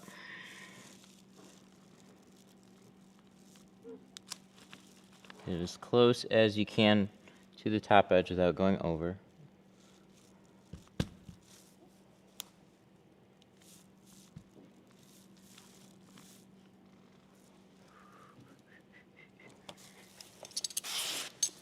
Spray. Squeegee.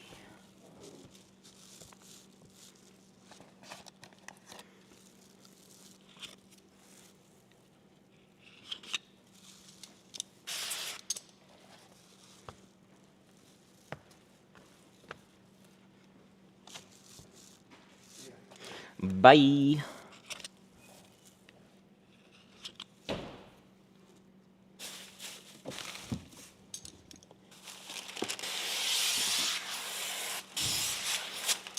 Roll that up.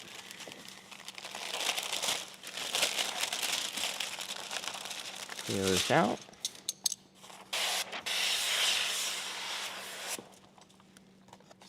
That was Mark. He filled in for me while I was gone. He showed up literally like the day before I left.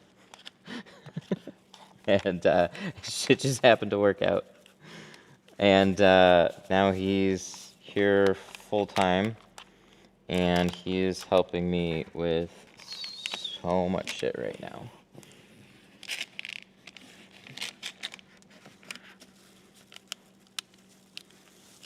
Oh, come on, flatten. Don't get stuck there. See, there we go. Push it forward. If you ever get a corner that sticks, or your film sticks, you gotta kind of wiggle it until it starts sliding back and forth.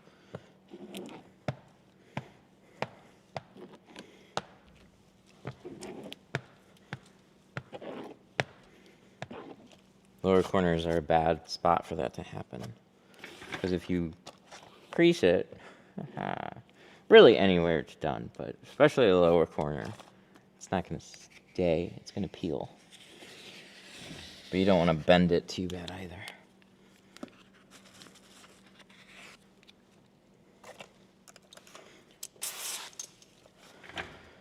Okay. We should be good with this one. Then we get that back door to do. I think I'm going to get this windshield prep. And then do TikTok as well.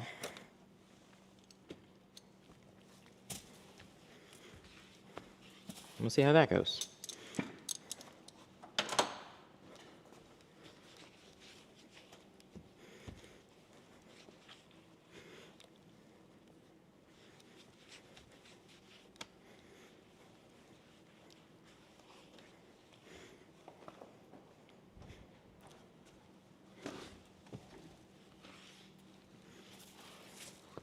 Whew. Looks good.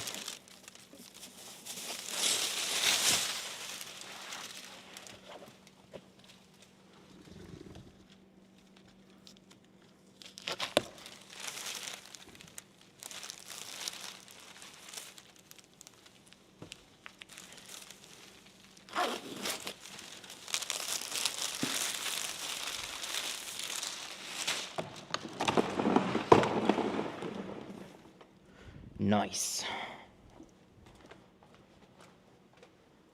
Alright. See this pause out. I don't like it. I don't know how to adjust the screen timeout on here.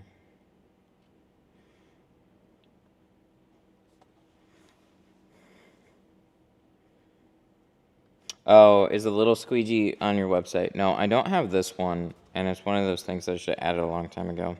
You can order this from a lot of tinting supply stores, though.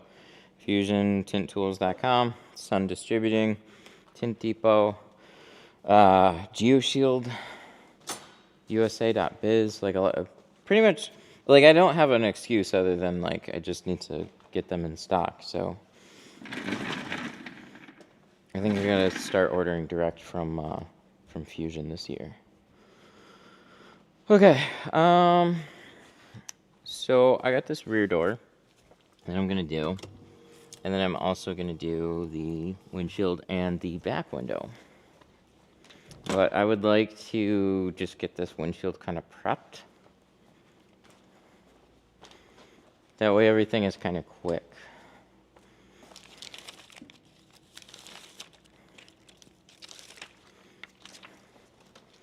Because when you go live on TikTok, you gotta haul around a camera the whole time. You're no longer free. So this is, we can turn this off, unhook it.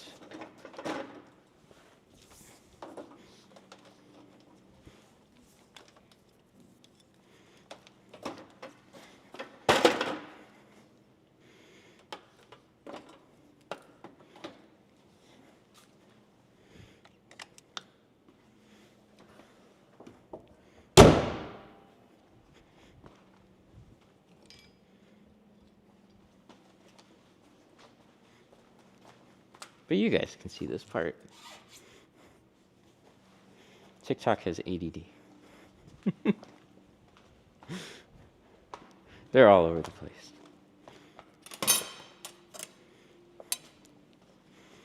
Made a lot of changes in the shop, looking amazing. Thank you. Yep. And we're not done yet. Oh my God.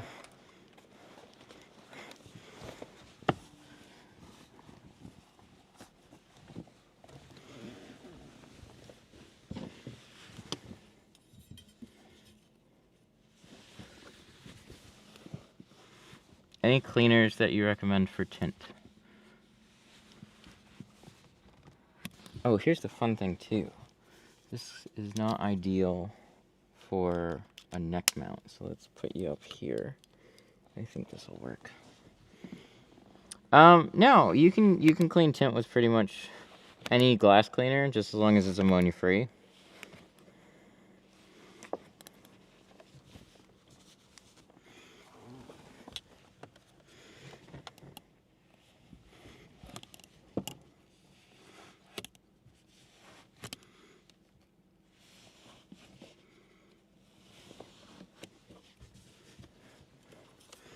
Have you ever killed a car battery? Yeah, but the nice thing is you can charge them back up. Just get a battery jumper. It's like, I like these style ones. Just hook it up, put it on low, and then you can, I mean, there's battery maintainers too, but you can top off the battery while you're tinting it. You don't have to leave it running the whole time. Easily, like, an easy thing to fix. If the battery ever dies, then you just put one of those jumpers on it, charge it back up some, and you're fine. You're not gonna hurt the car. But it's a good thing, like, it's a must-have. You need a way to recharge a car, because inevitably you'll get one that will die if it's not plugged in.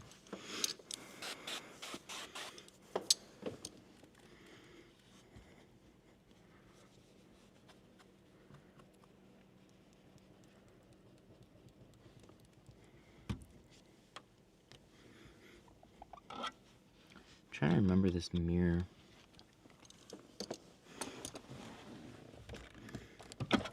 This cover pops off. Oh, this is already loose.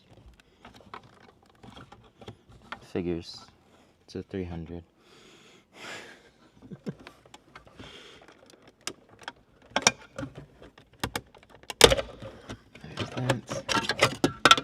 Oh, yeah, yeah. It's got like the ram style. So if we twist this, yeah, let me shift this down. There we go. That pops off. Then this comes out. And then we don't have to tint around it. Figures that it's the same style mirror. So this is exactly what's on the ram too. They're just a twist off style. It's just getting the housing out of the way. You don't need any tools to do it really. But it's especially easy when it's loose. Ew, they got, what? I got like a whole piece of tape here. Nice.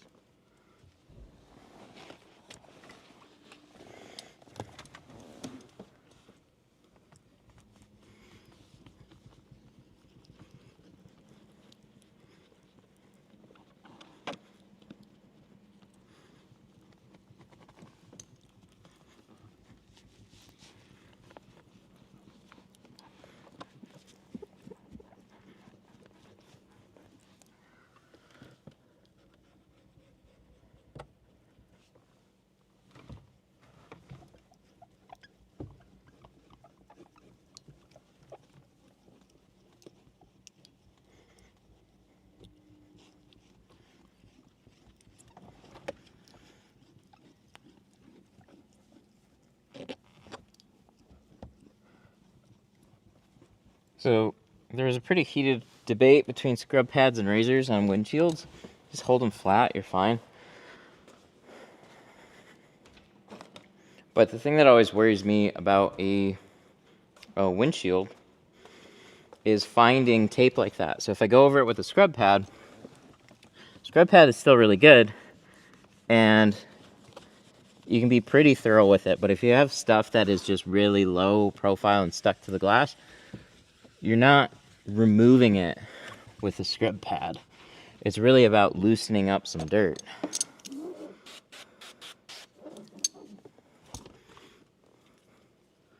So I find both are good. My go-to is always a razor blade. But we gotta be careful with these windshields. The 300s and the Chargers in particular, they can have BCM issues. So we're gonna get a little spicy with this one for sure.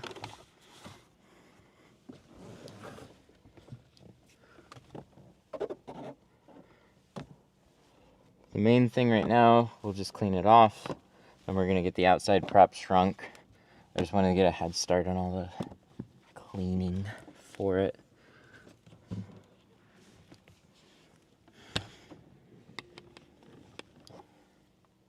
So we should be pretty good.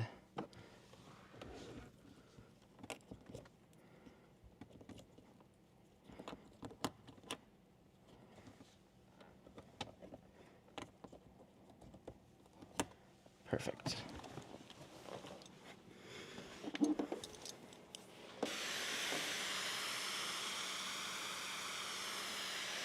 So I'll take that same scrub pad though, and I will pair that with a rag and one of these Libman squeegees.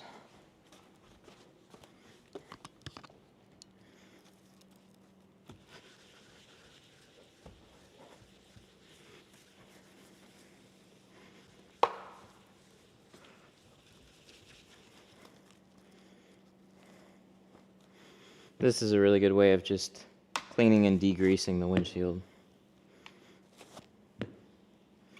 Ooh, we got channel squeegees, don't we? Oh, I gotta try one of those. Hang on.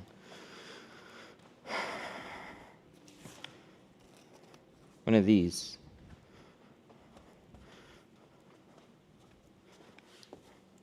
I want to compare.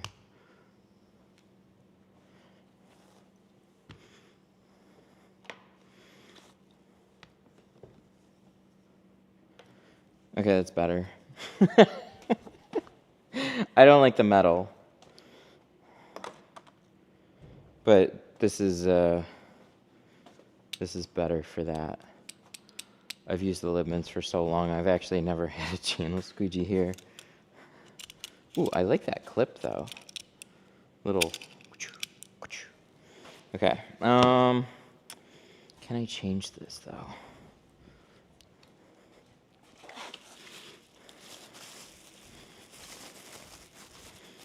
I don't like the metal handle. I mean, around a car. The metal kind of scares me. Also, you have metal here and here. You just gotta be careful.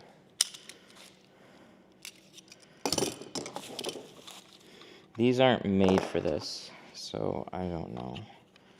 This is just kind of experimenting. See how this fits in here? Maybe you can just grab it on the end. And then it's one less thing for me to worry about.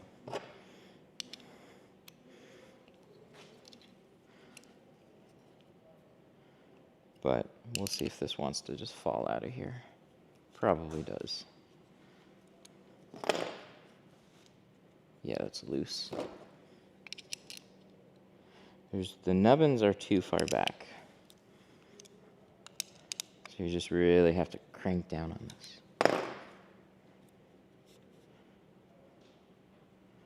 this. That's not bad. Oh, but I bet you. Does this? That digs in. Ooh, so you need that. Okay. I gotcha. Where did my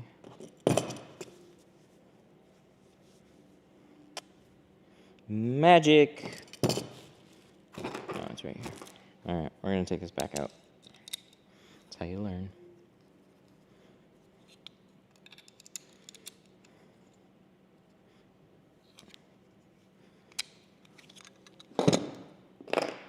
Because I thought this was a little loose.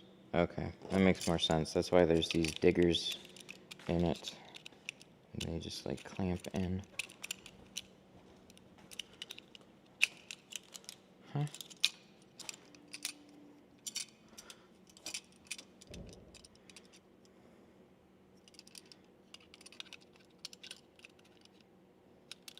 There we go. Right like that. So these metal things, they dig in there too, so your blade doesn't shift or wiggle. It's just the metal part. Could you lower the camera a bit? Yeah.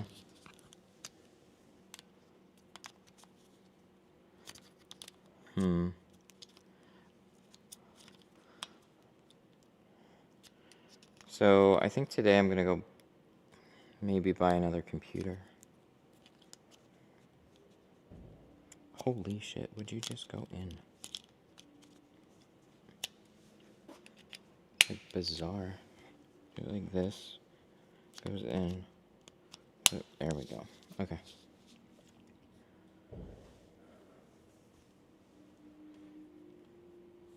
I feel like if I don't use the computer, it times out, even though it's plugged in. It's kind of annoying.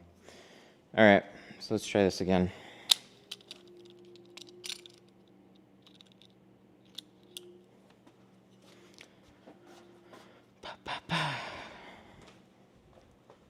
It's a lot of metal, though. And I don't like that. So Libman's still might win. Where's my... Ay.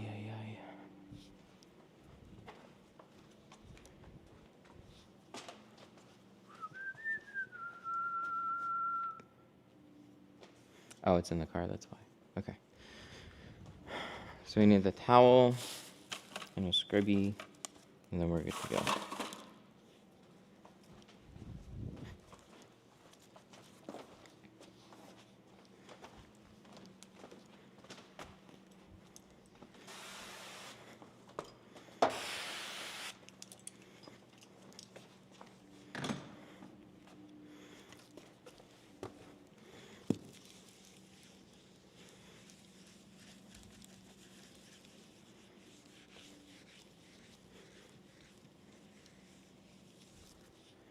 I'm going to take this.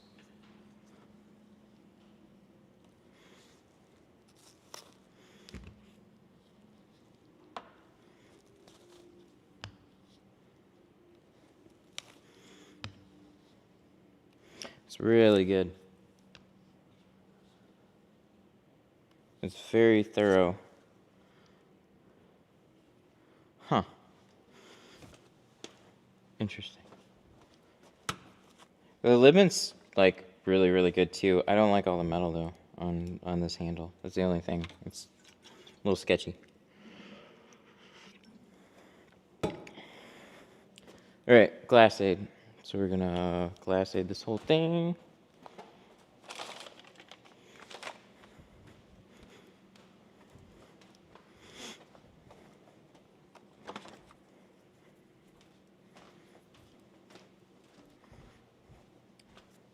And then as we do this, we will leave stuff over here, so hopefully we'll, again, develop some type of an organization. That'd be nice.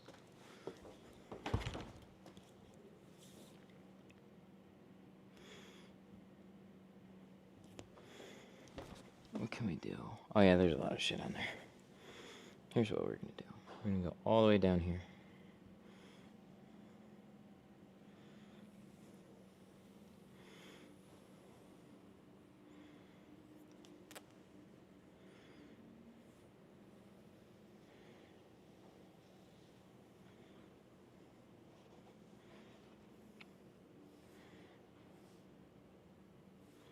Is this the C model? There's no difference with any of them. It might be. But for the glass, they're all the same. And that's all I pay attention to.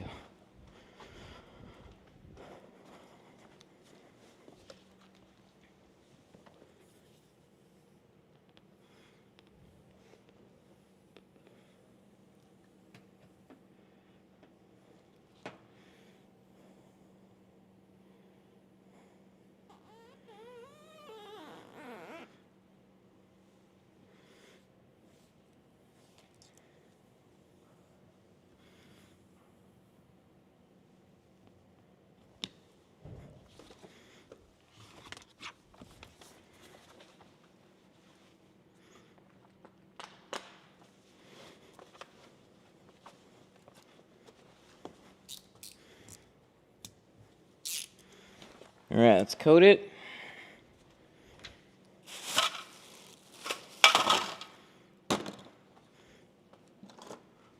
Like I said, I've only done one car.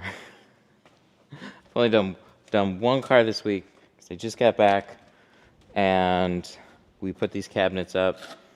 Everything is everywhere right now until we develop new organization that I'm totally gonna always stick to.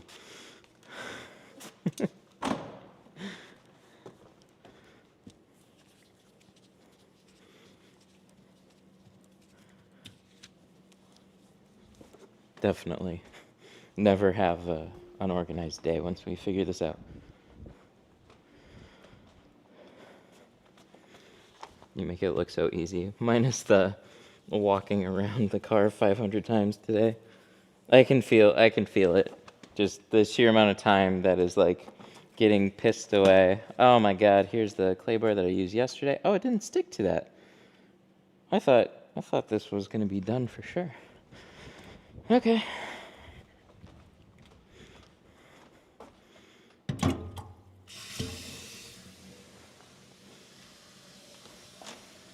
All right, I finished my car. You're beating me today.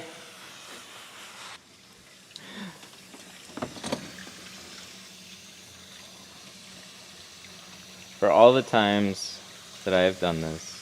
You know what? No, because we got the glass. I was like, we'll mount these here. No, I won't. For as many times as I've done this, whenever you change the streaming part of it, I mean, I was on vacation too, so like, there's that. When you change the streaming part of it, it's just figuring out how to get reorganized again.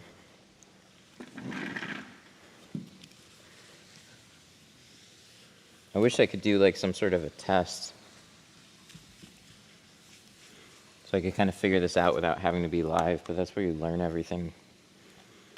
It's like screen timeouts and this problem and that problem.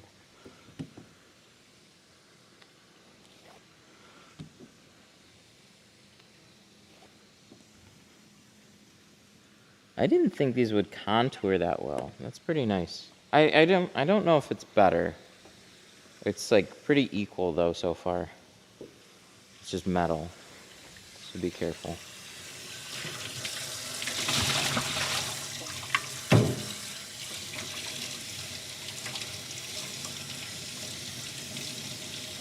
Oh yeah, that's so convenient. See, when it's warm, they're mushy. And then you'll just kind of like massage that and kind of like clean it off. And then you have a really nice usable piece. But I like keeping them a little warm. So they kind of like stay in between being a little bit malleable.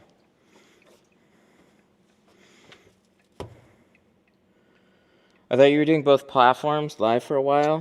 Had the whole tripod set up for the iPad. Yeah, so we're going to go live on TikTok and try and do both. This is the first day that I'm going to try and do that. I've tried it in the past, and every time just hasn't quite worked out. But I have a pretty good system going right now. It's just working out all the little bugs. So YouTube chat and TikTok chat don't have any options to combine, except for the one I'm trying right now. As far as I can tell, like this is the only one.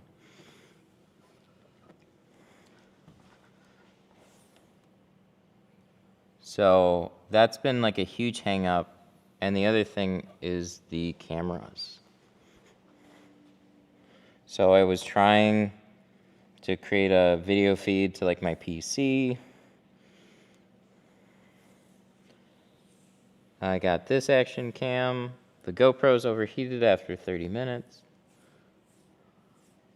It's been a mess trying to figure all this out. If I was at a computer, no problem. But I'm not. Like I gotta walk around a car with wireless cameras, and that throws everything off. TikTok is like its own thing. So they want you to use a phone. They don't even prioritize their desktop app.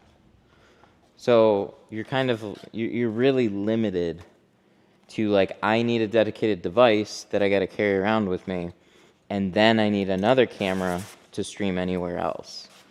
And it's figuring out how to combine all of that together in some sort of functional clusterfuck that just like works. And so I think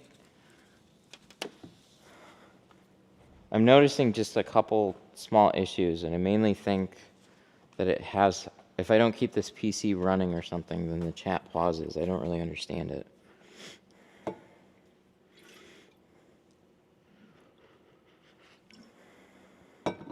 Kind of annoying. But the cool thing about this camera, party trick number 2, let me switch this around. So this is what we're going to be using for TikTok. I've been using this for a while, and I like this setup overall. So we'll turn this on. We'll turn this on. So this goes up and down. And the nice thing is, see this mount right here? I can take this camera, and I can just do this. And click. So then I can carry you guys around. I got a wireless microphone.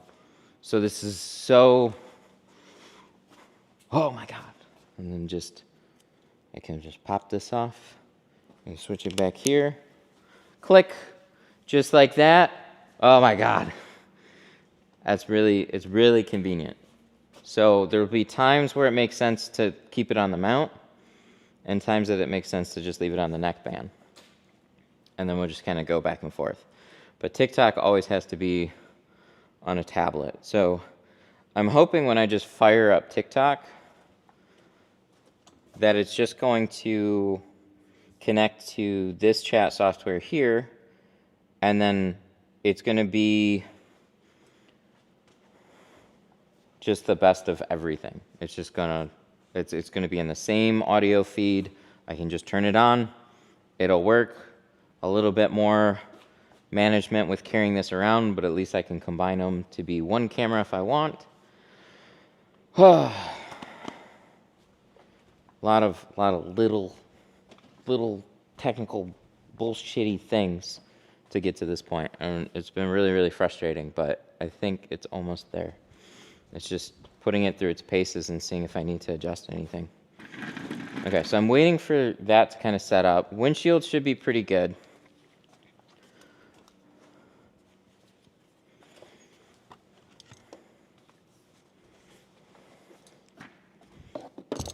So if we put that there, let me throw a door cover on this, and then this back window setting up. So the idea here is we're going to jump into doing the doors, or the last door, and then the windshield and the back window, kind of all in one go.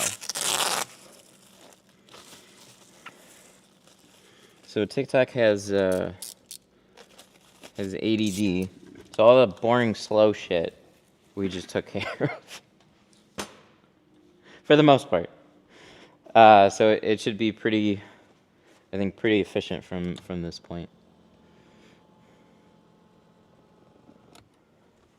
But also when I start streaming on TikTok, TikTok can get pretty crazy.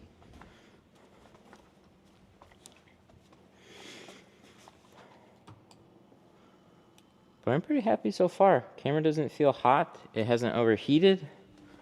It hasn't had any connection issues. Wireless microphone's still chugging along. I wish I knew how much battery life I had for it. Oh yeah, this is the last thing that I have to do. So I have to connect another microphone. So that's going to be this guy.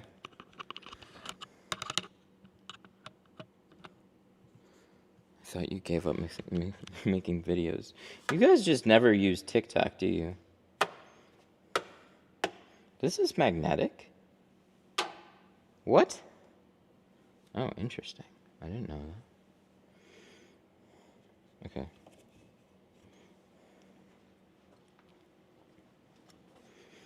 Yes. So I got the Osmo Action, and they fixed the live streaming, and it's awesome.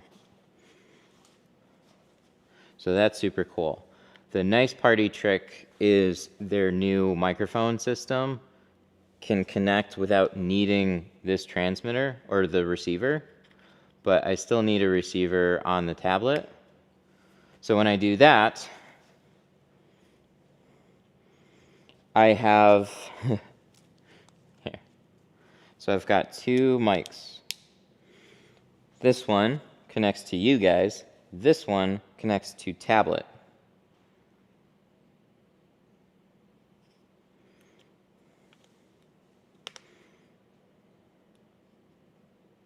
They have some badass drones too. Oh yeah, for sure.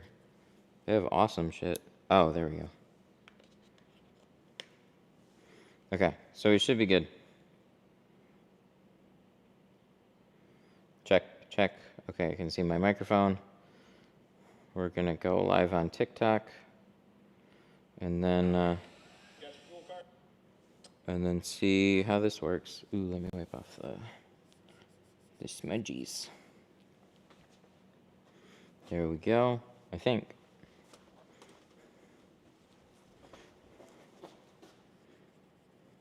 So the cool thing is, when I mount you guys right here, you can go between TikTok and YouTube, and you can check out perspectives, inside-outside view. It's like a nice little byproduct of it. Doop. Okay, there we go. We're clipped. All right, let's try this.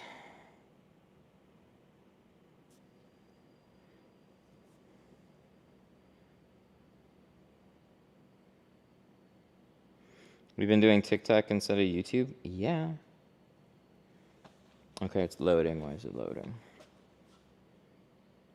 Mirror your video. There we go. Okay, should be good. And hopefully the audio is just going to connect to there. And then we're streaming on both platforms right now. So let's start with the rest of this door and install this, and I'll kind of I don't know, figure it out from there. But we should be pretty good.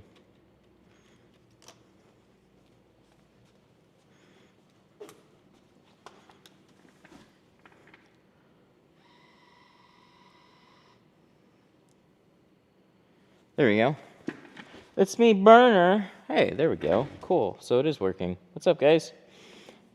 Looks good. How's the audio?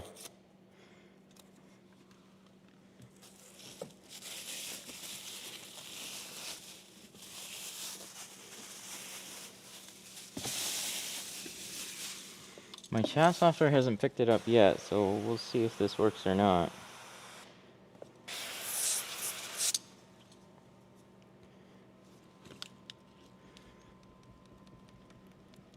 Alright, so we're going to install this door window, the last window on the 300.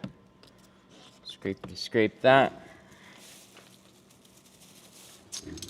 We gotta turn the car on.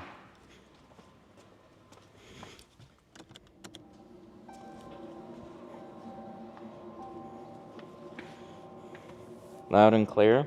Okay, good. Sweet.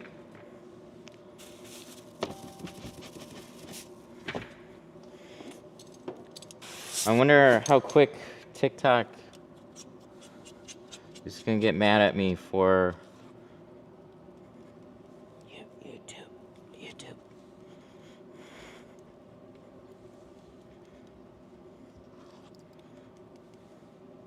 Do you regularly let customers know that it's illegal to put tint on a windshield? Yeah, I mean, I definitely make them aware of the guidelines. Nobody really cares. It's just kind of like a known thing. The biggest thing is, like, you know, if you stay in that gray area of light enough to not be super noticeable, then you're generally fine. But your area varies a lot. Some areas are just a lot more strict than others.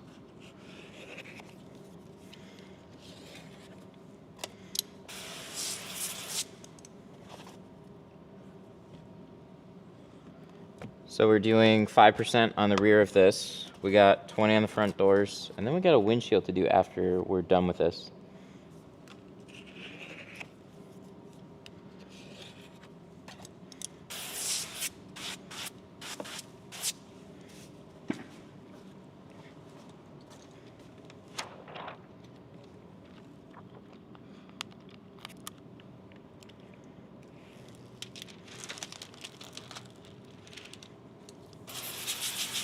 What's your go-to tool for removing an inspection sticker? That would just be a razor blade. But I don't have inspection stickers here, so it's something I actually don't have to deal with. But 1-inch razor blade, or you can extend the blade from your tint knife and kind of angle it, and you can scrape lower stickers off.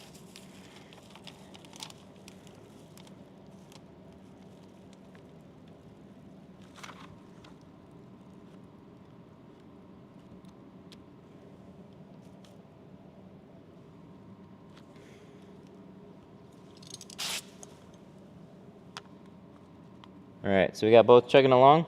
We got this one. We got that one. What do you recommend? I'm learning how to tint and leave scratches along the edges when I card it. Get better tools.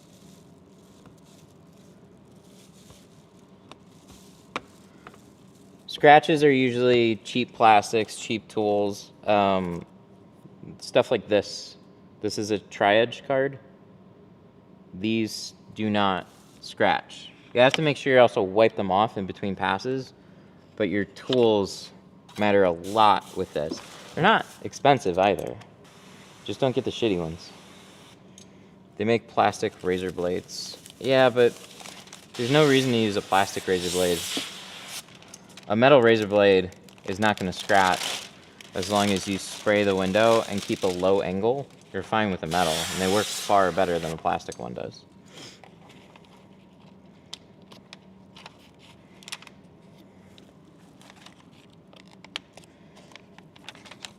A little tucky tuck right here.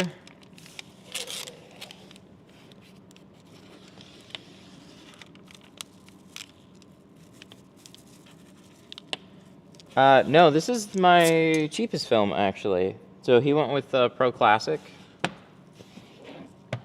So we're doing everything with the windshield. 5 in the back, 20 in the front. But clarity, looks, it's all going to be really good with just a regular film as long as it's like a nice quality film. It's not going to fail on you. It's not going to peel. It's not going to do some weird like, oh, I can see way better out of ceramic versus regular. No, they're all good. As soon as we close all the doors, it's going to give that really, really dark look that y'all want.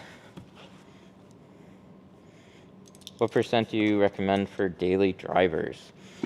My 20 is going to be my most popular. So it varies. Some people like 20, some people like 35, some people like limo. I don't think this is anything special, so it's probably a daily driver too.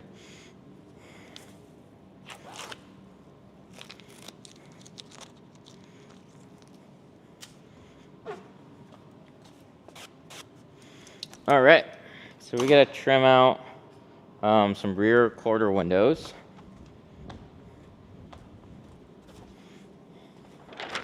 Got some 5%. This stuff right here. You get tons of views, but everybody forgets to tap the screen. Oh, that's okay. I honestly don't mind. I just appreciate y'all being here, whether or not you tap the screen or not. I don't really know how much it actually affects it. I think if you just do something interesting and actually like talk to people, your live stream can do good, but probably anecdotal. It probably matters. Come on, guys, tap the... Ah, fuck that. Enjoy, ask questions. Let's have fun.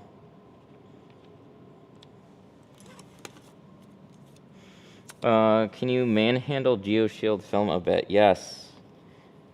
Yes. I would qualify their film as a workhorse film, where it's durable, you can get shit done.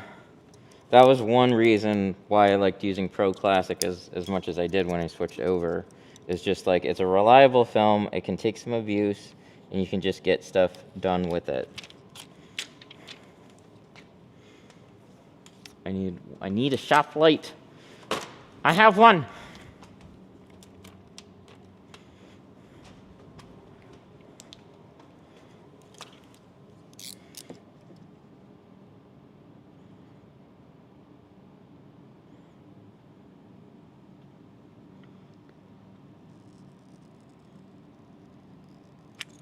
These 300s usually have to be cut just right. And I hope I'm gonna do that right here. It's been a minute.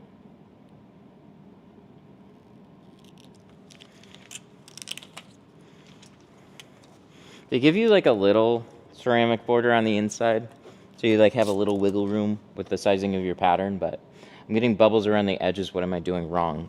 You're new. That's what you're doing wrong. You can tape the side seals, but most of it just comes down to technique. It's very normal to get a lot of bubbles when you're brand new to window tinting. Practice, rewatch videos. Generally, when you're tucking film into the sides and stuff, it's like crunching up and you're fighting with it. So you want to try and do anything you can so it just goes smoothly into the sides, and your side edges are going to turn out a lot better for it. Dirt usually shows everywhere that you struggled. Tinting is frustrating, like really frustrating. Like, I don't even know if this pattern's gonna line up perfectly, but we're gonna cross our fingers and hope. What size tint rolls do you get? 36 and 24 for most of it. If you have a little more budget for inventory, 20s are nice too, but they can be a little annoying to keep track of. I'll take a 36-inch roll, cut it in half, and then I can tint both of these doors with it.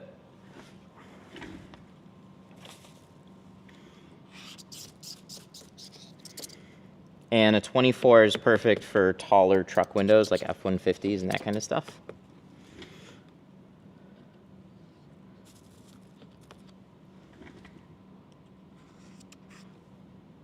It's like the right amount of Tetris without going too hard into like every roll size. What about Expel? I'm a little sad. My chat software is not working for TikTok, and I'm not sure why. Maybe because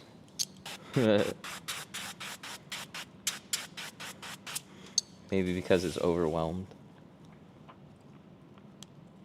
What are you spraying on it? So I have a specific tint soap that I use because I'm so fancy.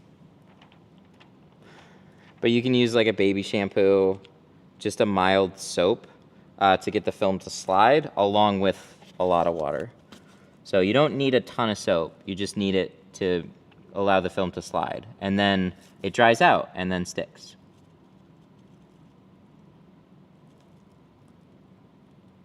So it's just finding that nice balance. But you can always have too much soap. If you have too little, it just sticks really fast and you're gonna have a hard time. 90, old truck. I would just take it to somebody. Yeah, a 24-inch tall roll would be fine for a truck like that. It's just an old truck. Old vehicles are a giant pain in the ass, even for experienced people. We just don't see them much anymore. They're generally like old and dirty and have very different style windows compared to modern vehicles. Not fun. If you called me and you priced out this one versus that one, the truck would be much more expensive, but it would take me damn near all day to do it. Nice.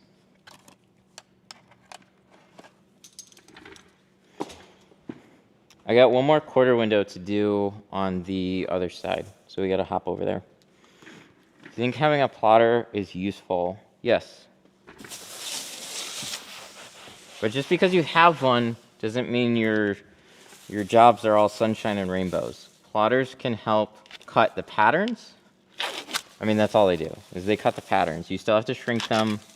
So if the plotter cuts them properly, then they're great. Sometimes they don't always turn out that way. So I can stay very cynical. So I have a plotter, I do use it, but I don't use it all the time because I'm not trying to crank out 50 cars in a day. I used to have to do that. It's not my jam. You guys, do kids say jam anymore? No? Okay. How do you handle frameless windows? They're just, watch a video. It's going to be too hard to explain just in this without showing you. Let's see the other side of the window. It looks the same. So this is the inside. All right. You can see through that. Cool. And then this is the outside. Oh my God, it looks so much darker. It's the same actually. So I could take the piece of film and flip it. When you button up the car, and like you have no light in the car. So that's why when you close it up, it looks darker. But the film looks the same on both sides. Can you see the GoPro POV on you? Oh, you can. Yes, you can. Thank you. I'm trying to figure out. I've got a little chat software going on here, and it's supposed to integrate both YouTube. That's why we got microphones and weird stuff going on. You currently do not have an active live stream on TikTok. Yes, I do. Actually, I do.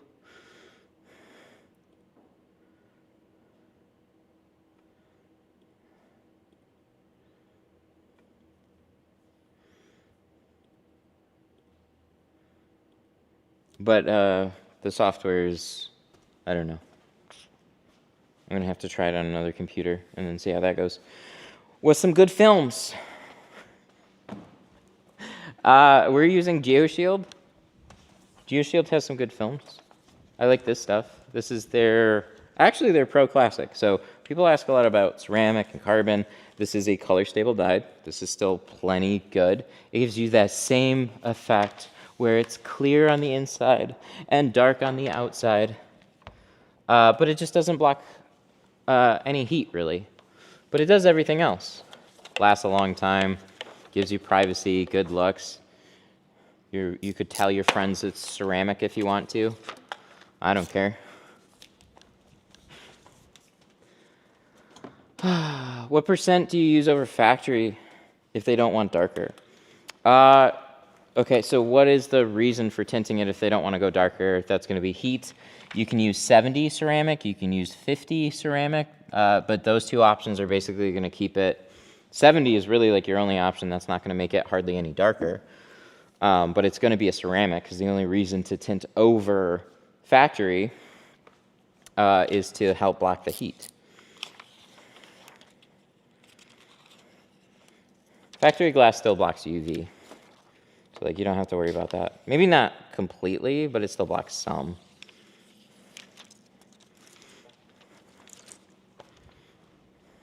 All right, so we got to do this fun back window. My favorite thing about this car is that we only needed a 24-inch tall roll for this. It's one of the few back windows where you don't need a super big piece of film to cover this thing. Makes your life a little bit easier. So we're going to set this up. We're going to shrink it. So we still have all the same shrinking rules here. Move all the bunched up film to the top. Thank you for that. I appreciate the heart. Move all the film to the top and the bottom, right like that. And then we're going to fire up our heat gun. We're going to get to shrinking.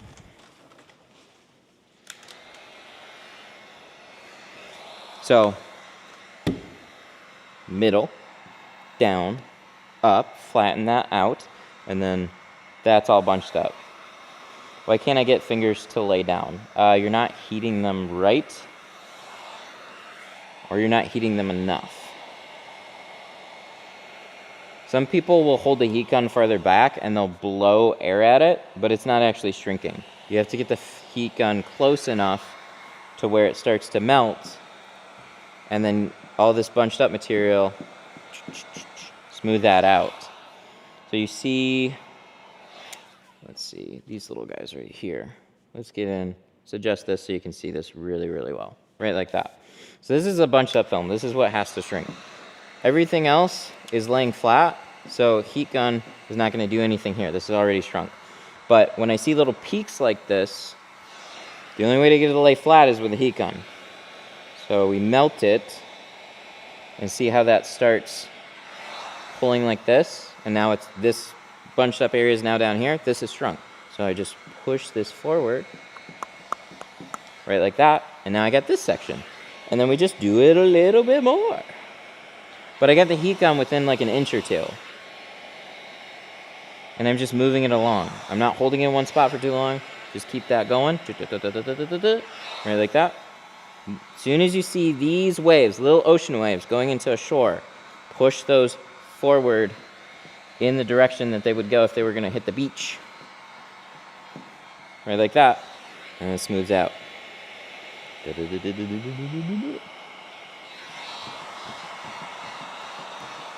There we go. And that's shrunk. So that's 1/4 of the 4 that we need to do. So now we need to focus our attention up here. Same thing though. Middle, flat, side. That's nice and flat here, just the edge. Bunched up material here. Start in that center area. See how that pulls? Da, da, da, da, da. It's easy. If you stick to these rules, you can actually learn how to shrink really, really quickly. It's just sticking to those rules. Because inevitably what some people do is they'll let the film do this, and then they'll start shrinking here, and then it'll fuck it up real fast. Always make sure you lay this flat, and then you're good.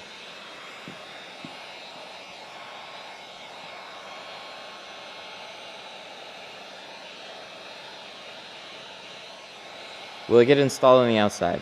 Yes. No. It'll get it installed on the inside. It always does. But I couldn't form this on the outside like this, or on the inside like this. So you always have to do it. You're cutting, you're shrinking, just so you have space to do it. And then that's going to go onto the inside of the window. So that side's done. We're going to take this over to the other.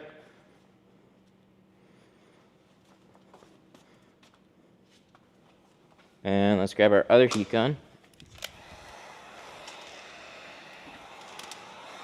So we'll go a little bit faster this time, right? So flat, heat, wait till that pulls.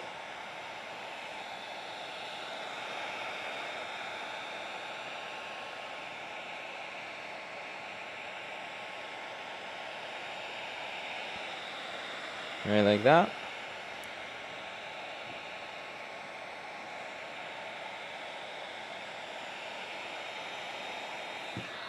Smooth it out. You can do a little bit at a time. You can do a lot of bit at a time. But same rules always apply. I'm just waiting for the film to pull tight. And then I smooth it forward just to really check it. And we press it down.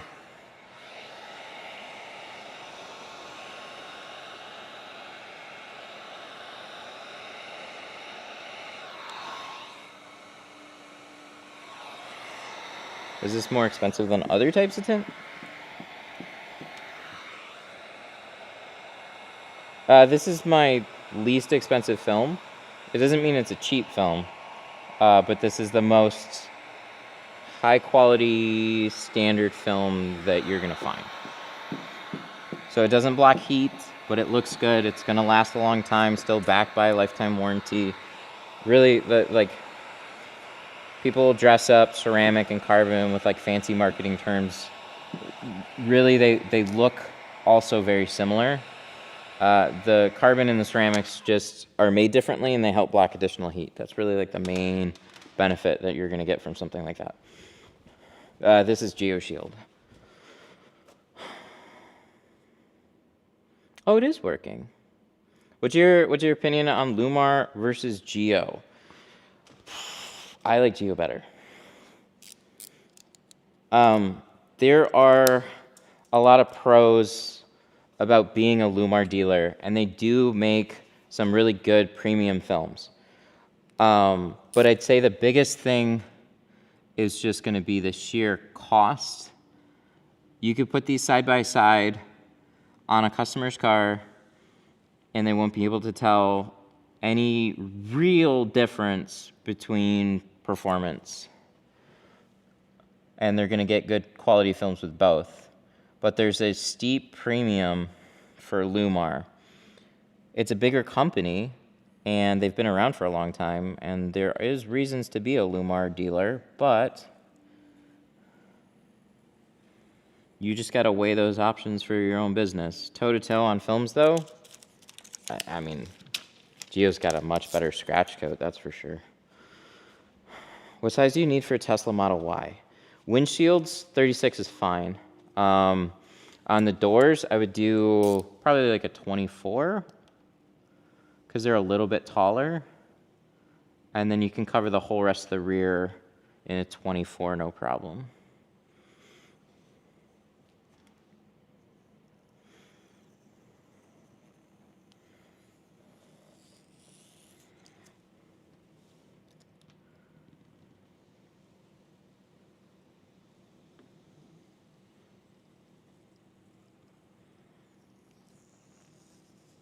So we're just trimming out the film right now.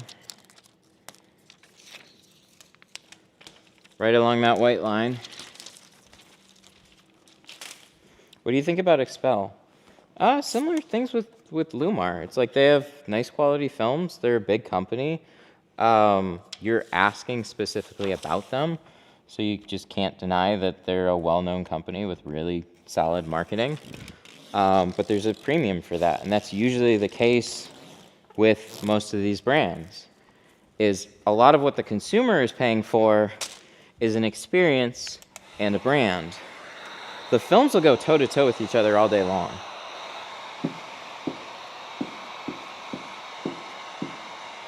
Do you have the Geo 2%? I have a 2%, but I don't have theirs yet. They just launched it. You guys want to hear some interesting manufacturing thing? So you would think that if you make a 2% roll of film, like how hard can it be? You just call up your manufacturer and go, hey, make a roll of film really dark, brah. And then they're like, yo, dog, okay, cool, done. Well, actually.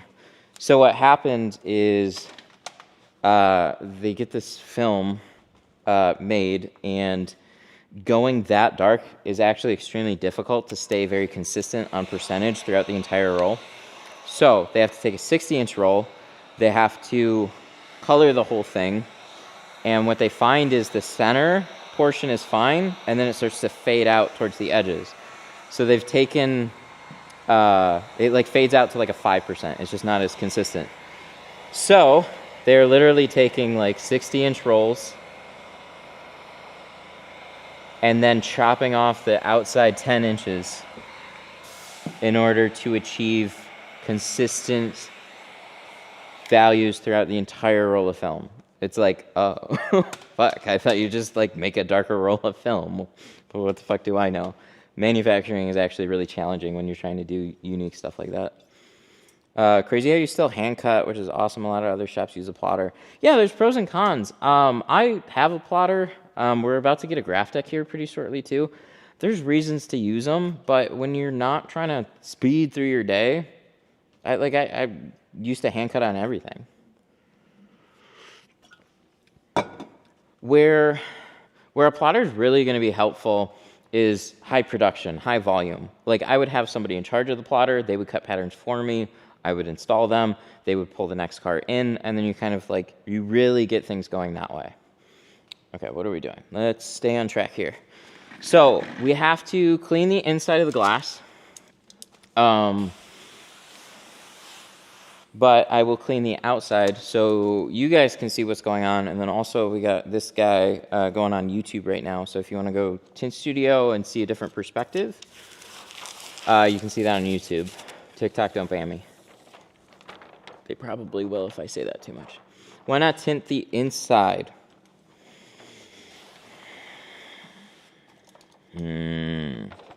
I've never thought of that. It'll get there.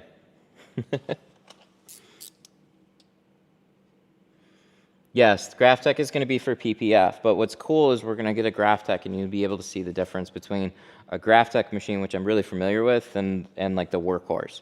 Cuts, they're going to be, there's like creature comforts with the graph tech, and it's just a better quality machine, but the cuts are still going to be awesome on like both machines. It's just for something as like heavy duty like PPF. Oh yeah, we're gonna get a better machine for it. I'll try PPF on the workhorse, but it's a lot of film. It's a very expensive fuck up. That's really what it comes down to. Very, very expensive fuck up. For PPF, we're gonna do a 62-inch plotter. It's the biggest graph tech that they make. Nice cabinets. Thank you. Dude, I got a sink. There's a sink. I got a sink plumb. I'm so stoked about my sink. Dream PPF suite is next, and boy, you better believe there's going to be a sink in that one too.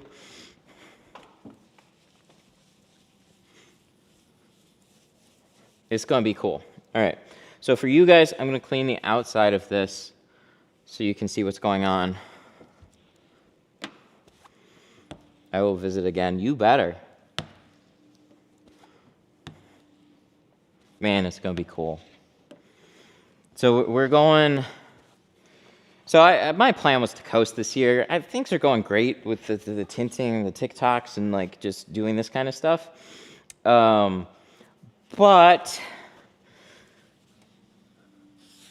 I'm diving into PPF. Like as far as studio sets. So we have this setup right now, and we have this whole big blank space that needs something. So we're gonna build another suite just like this right there, and we're gonna feature PPF there. And then we gotta redo the showroom, build a whole lot of, we gotta do a whole bunch of stuff. I'm not gonna do it, I'm hiring a company, but like, we gotta get it done. But I gotta find like a PPF guy. That's the thing. I'm gonna be putting out job application. No, you leave a job application. There's going to be a job posting, and I'm going to be looking for a PPF guy because I need one really bad. Somebody that's going to be good on video, and then we're going to build a whole thing around that person. So it's going to be super cool. Okay, so that's all cleaned. That's ready to go. Let's throw a towel in there, and we'll clean off the The film trainer said, "I got you." You got a guy? You got a guy that lives up here that wants to come, or do you wanna leave Expel and do you want to be the guy? You know, you just gotta come to like beautiful, sunny, warm Michigan. It's great. So many positives about being here. I'm here though, so that's a thing. All right. So we're going to put this towel in here.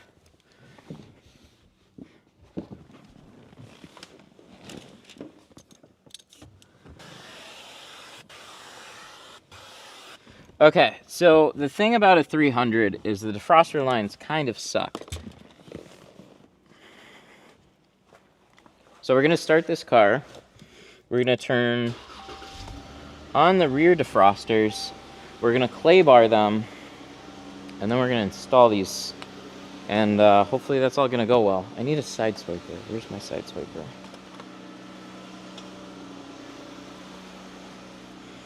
Also, we got a POV perspective on YouTube. That's what this crazy... Oh my god, I got two... What is all this shit? It never ends. It's always there. But if you want an inside view, you can go to YouTube. TikTok, don't ban me, please.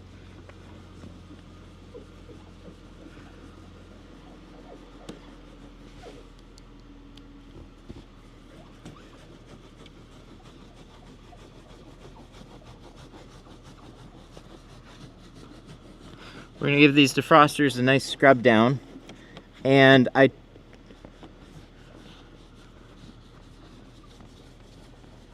switch from TikTok to here to see inside. Oh, good. I'm glad it's working. Hell yeah. I heard your chat message, so I'm stoked too.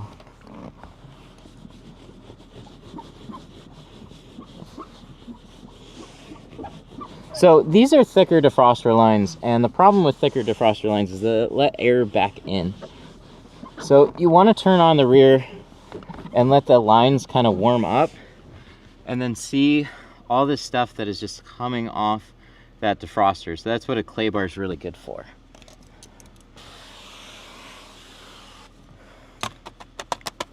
Where's my squeegee? Where's my squeegee? Oh, damn it. I left it outside. But I can show TikTok the clay bar. See this? See this, guys? This is all the stuff I pulled off of the defroster rather than just tin over that.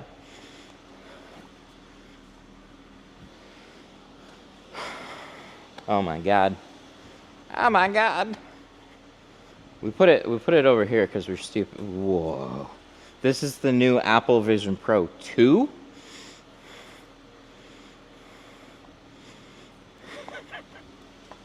Or something. Maybe I got sold an off-brand Vision Pro. Maybe that's what happened.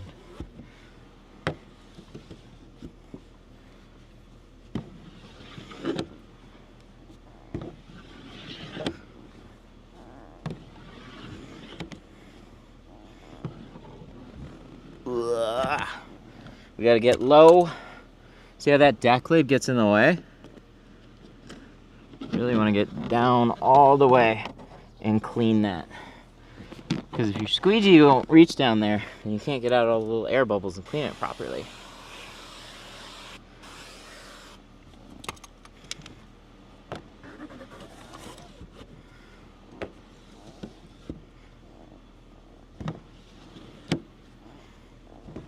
Clean it off a little bit more. Then we'll peel the film off of the board and we'll install it.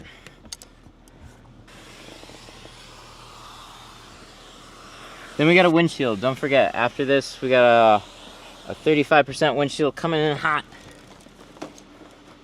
or something.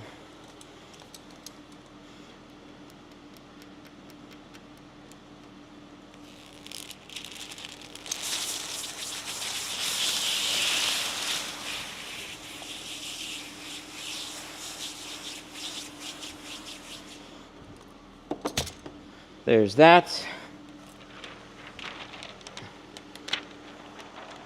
All right, I got my pattern. I was going through the passenger side, so I'm gonna walk around here real quick. Get out of the way.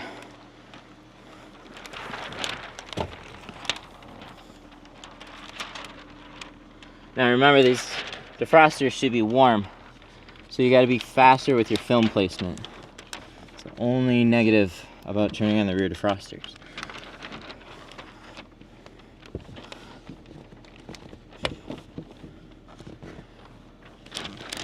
It's also toasty back here, so like I should have taken my hoodie off.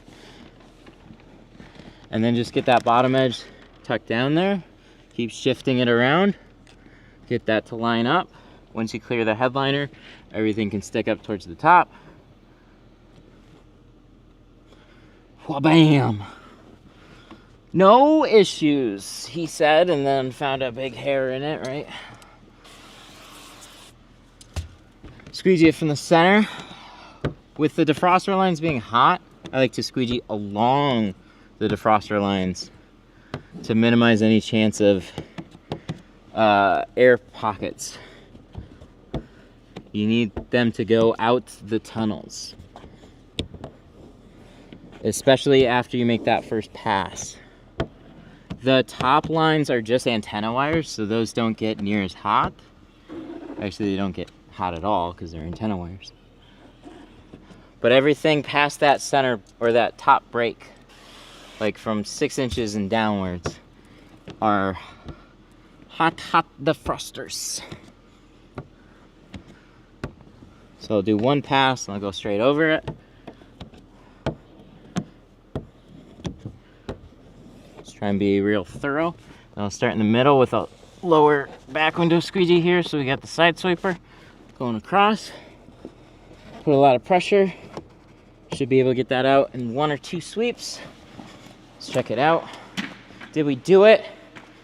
Ah, this lower corner. You see that? It's just bubbles. That's all it is. So this can be squeegeed out.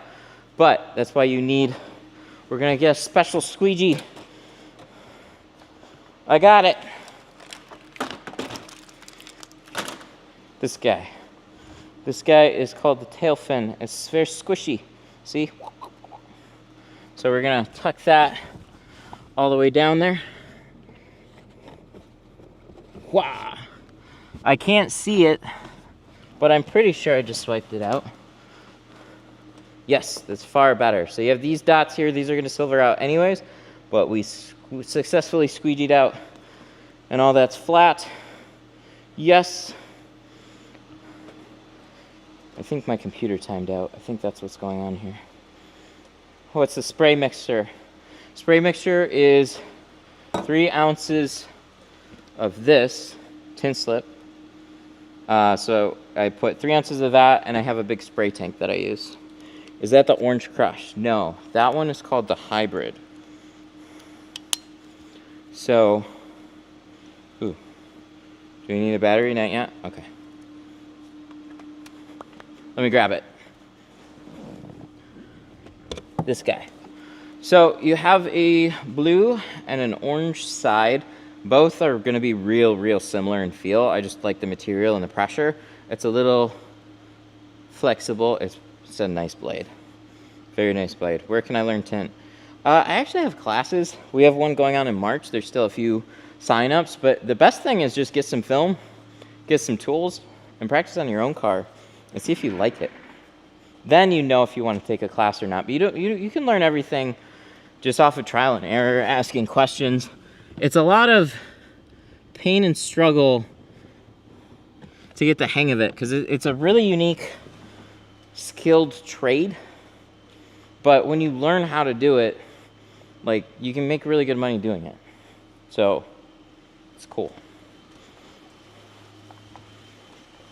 What's the main film you sell? GeoShield. So carbon's probably been our biggest seller, but it varies from like month to month. And it's not even just like hot weather. It's just like, I think we sell carbon and ceramic more than Pro Classic. That's for sure.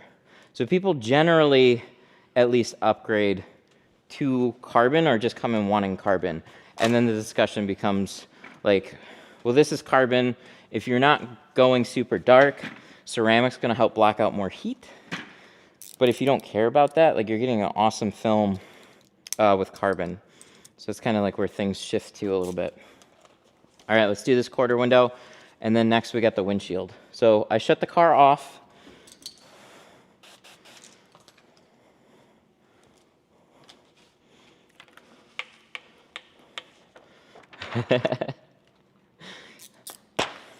I did the 2 windows on my truck, and it took me a whole roll.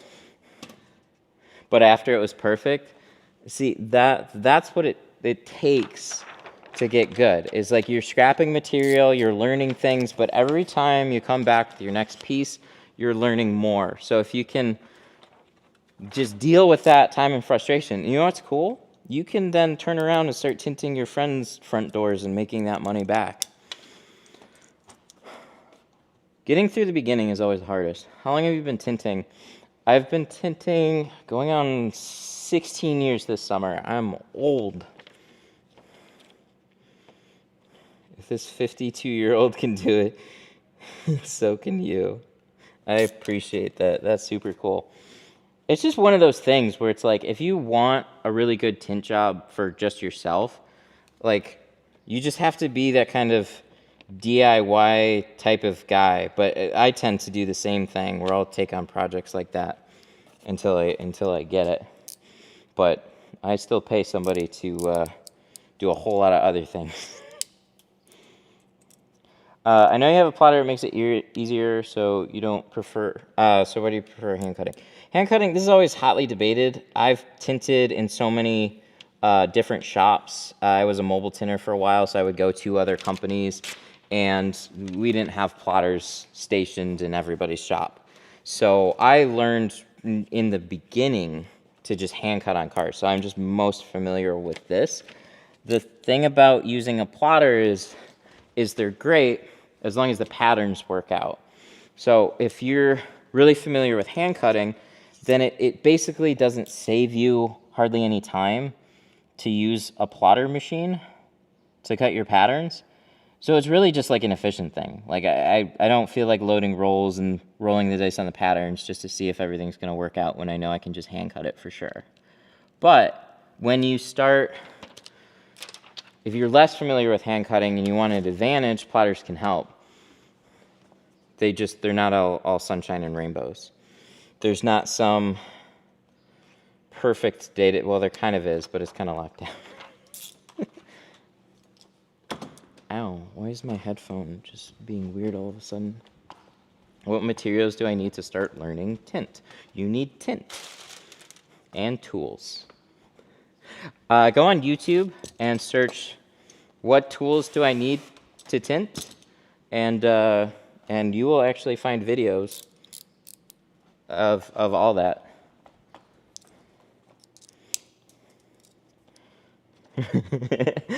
What supplies do I need? You need tint supplies. No shit. Hang on, I gotta switch headphones here. Cross my fingers that didn't just break. Is outdoor tinting complicated? Yes. So the biggest thing is weather. So whoosh, your patterns want to blow away. The sun is shining, it wants to bake your car. Oh, then it's cold, and then it's raining. So this is very much an indoor thing. There are people that can do outdoor tinting, and I give them major props because, whew, it's a lot of work. What brands to avoid? Lexan.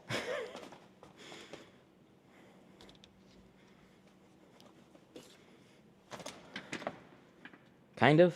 Like, I don't know. It's a hard thing to comment on because everybody likes every brand kind of, in a way. Like, people have preferences, but every brand has their own supporters and reasons that they have people that like their films. So it can be a really opinionated topic for sure. Do you think you'll need some more room after the PPF opens up. Yes, I do. That's why we are actually building a 1,000 square foot loft up here for more space. And then we're going to crane the cars up there for PPF. Now, all the, so between all the classes, all the new inventory coming in, I just need more space. And so I would love to just dive into another building. That's not necessarily just a simple thing to do, especially when you want it to look a certain way.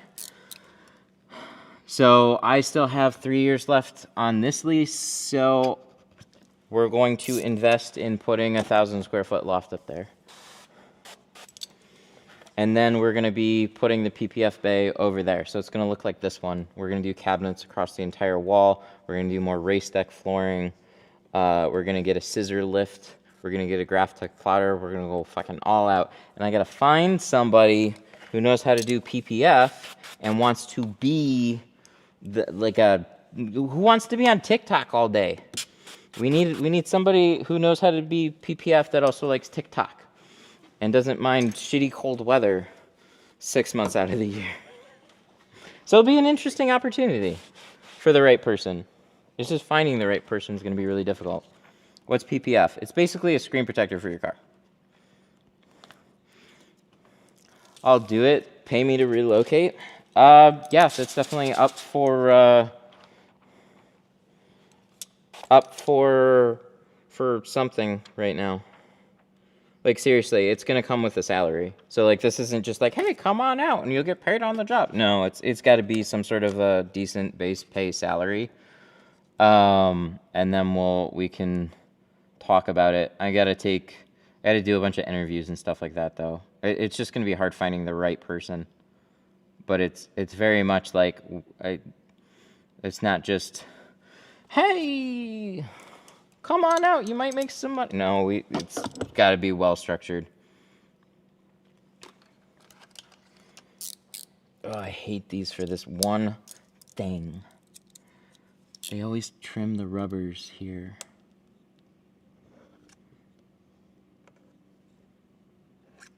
What machine are you using for spraying the water? I am using a tint keg.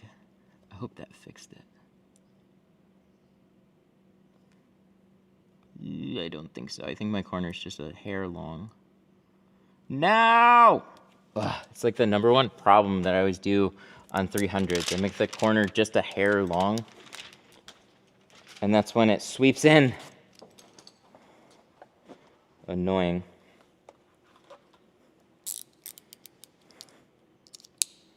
I'm actually excited for you and what you've accomplished. Thank you. I appreciate that. Yeah, so I was planning on coasting this year. Like, I'm happy with where things are at.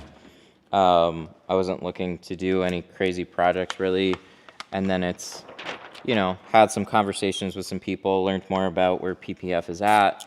And I'm like, well, shit, I'm, like, perfectly set up to take on this type of thing. I feel like it should exist. I just cannot be the PPF guy. And once I kind of came to terms with what that meant, it's like, well, this sounds like a really fun challenge now. And if it all falls on its face and we don't get a PPF guy, which I think we will, I'll have a super cool base sitting over there for more window tint. And then maybe we'll just do more window tint streaming from multiple accounts, right? So, like, it's going to be an investment, but overall, it's going to work out one way or another.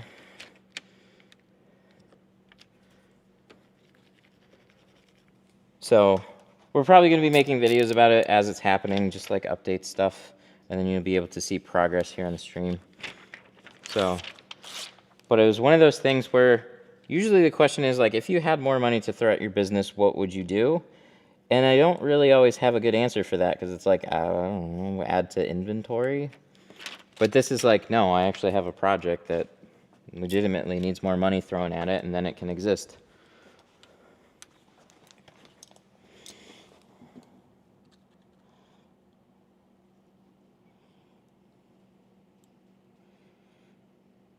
So the biggest question was, like, do we have to move all our inventory off-site to a storage unit, or can we build a loft over our showroom?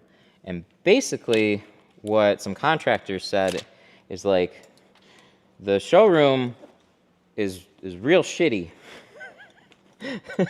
So you basically are rebuilding your whole showroom to do it, and it's like, okay, how much does that actually cost? And in my head, it's like when you start talking like that, it could be $50,000+. Turns out that doing it right now, just the loft portion, is like $26,000, and it's expensive. But then when you start breaking down costs for other things, moving into a building, blah, blah, blah, blah, blah. Okay. Business loan. Things are going good. I think it's like it's just going to be a tough thing to swallow for a minute, but it then makes sense. So, because I'd love to just move into a bigger building. I'm kicking myself for not getting the next door neighbor unit. But things aren't that simple, and I've looked at options. Oh, here, let's put you guys on the outside. There, now you can see that a little bit better. Does this just like shut off? Or did the battery die on this?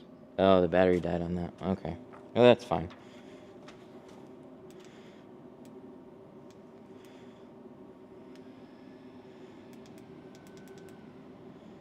Are you going to Tinter battles? Man, I'm not sure. I bought a ticket. I was trying to get out there. But my wife is pregnant, and we just were real sick of all the travel just now. So, I don't know. Give us a month, and I might have an answer for that question. Because we got a baby due in June, Tinter battles in April. Like, we could make it work, but I just want everybody to be happy and comfortable. And we've got a 3-year-old as well, so that doesn't make traveling super easy on everybody. And Tinter battles is mostly a me thing, not a we thing. So if we can go do some other stuff that's fun for everybody and kind of treat it like a very short vacation, then that would be cool. Yay, this lined up perfectly this time.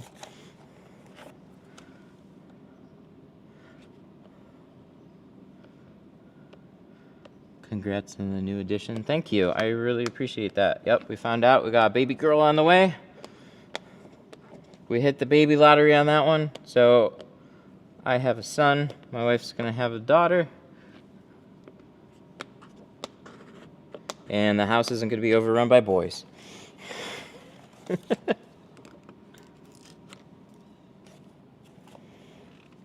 The good news, every PPF customer is a potential tint customer.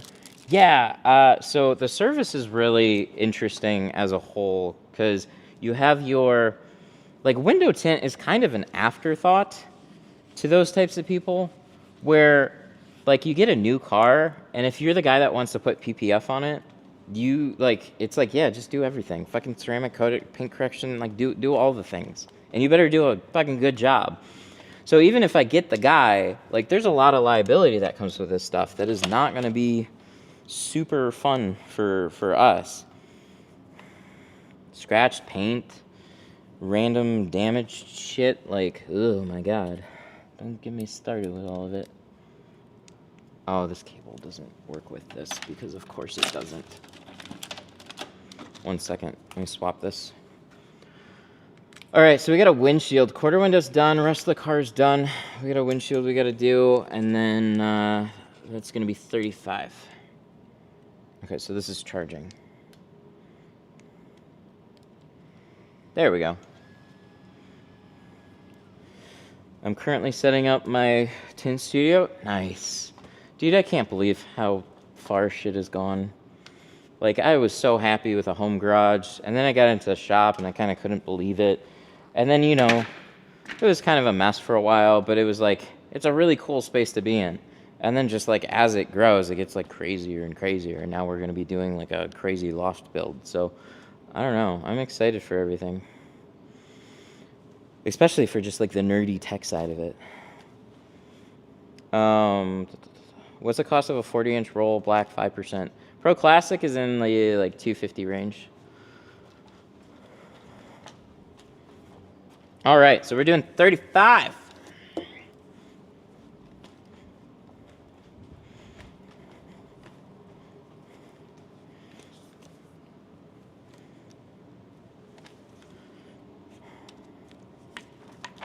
Let's unroll this. We're gonna toss this over the windshield. This is gonna look lighter until we remove that dash towel.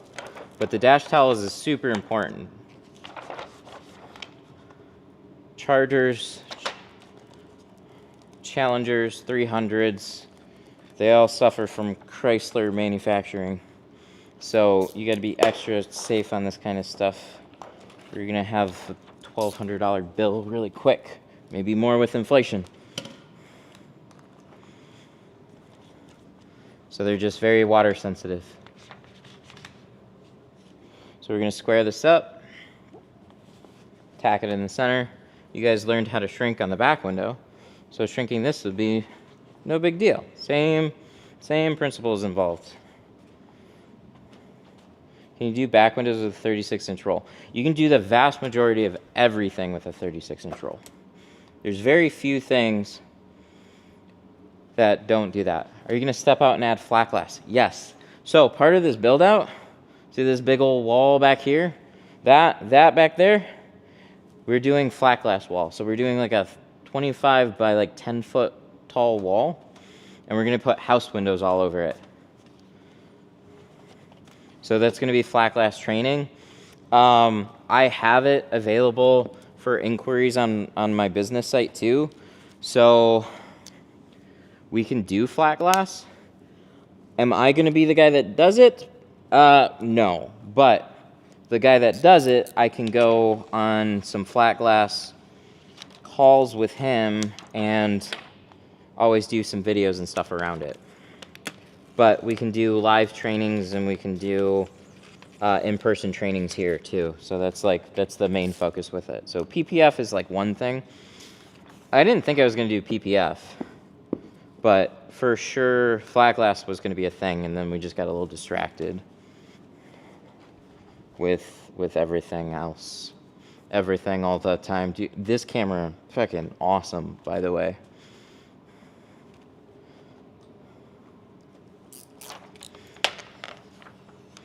Also, if you're going to be doing PPF, the best designs are Expel. Yeah, but I don't think they like me.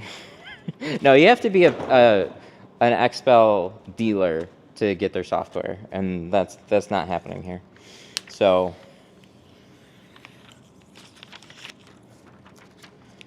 flat glass, I've heard, is retirement money. Yeah, we're all here doing cars. Fuck cars, go do houses. You'll do a couple grand on a house. Cars, you'd make a what, 3,000-5,000 cool. But the nice thing is the cars come to you. Flat glass, you have to go to the houses.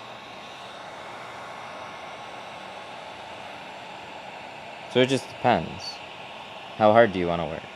But the jobs themselves are easier. They just can be bigger, and you charge per square foot. And because you're essentially like, it's a design for their house, right? So you gotta pick what shade, you gotta pick the coloring. Like you can do mirrored films, you can do bronze, you can do darker films. Most people just do a nice black look. But there is that kind of variety there that you can do. You can do clear, all kinds of stuff.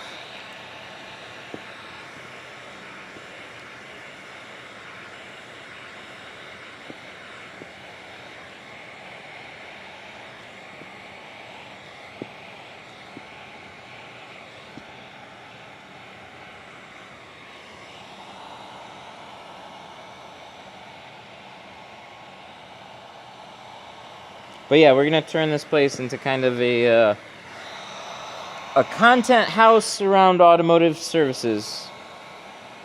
Except detailing. I don't want to do detailing. Paint film, window tint. I mean, that'll include probably some vinyl, taillights, because whoever can do PPF can usually do vinyl as well.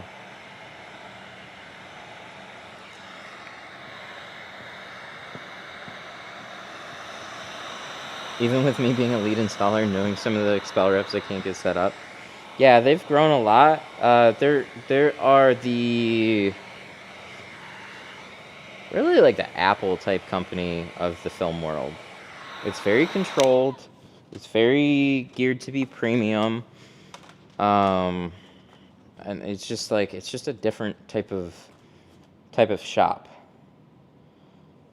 The toolbox setup is sick. Thank you.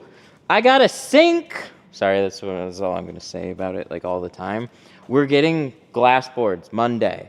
So they're gonna be mounted to this top thing, and they're gonna slide. So we're getting 2 big glass barn doors that are gonna slide across. That's one thing. But I got a sink. Look at that. It works. It actually works. I'm just like, I didn't think I'd have a sink, and now I got a sink here.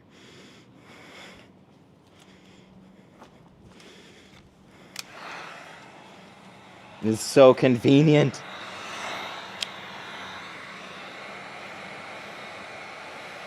All right, more shrinking.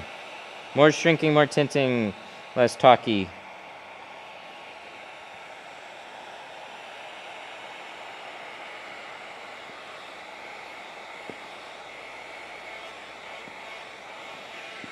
The sliding glass board does sound great. Pretty crazy project. But I had too much time to think, and I was trying to figure out what I wanted to do with this back wall here, because I wanted to redesign it. And usually people put glass boards, and that's what I was thinking I was going to do. But I'm not very good at just designing a blank canvas like that. And I'm like, what if I just get a bunch of cabinets and cover it up? But then what do I do about a glass board? And then I just kept looking around, and I'm like, what if I do a barn door? Could I do that? Would that work? The answer is yes, it will. It's gonna be sweet. I was supposed to get it yesterday, but everything's all set up. We weren't quite set up with the cabinets as quickly, and so we'll get it installed on Monday. So Monday will be Christmas.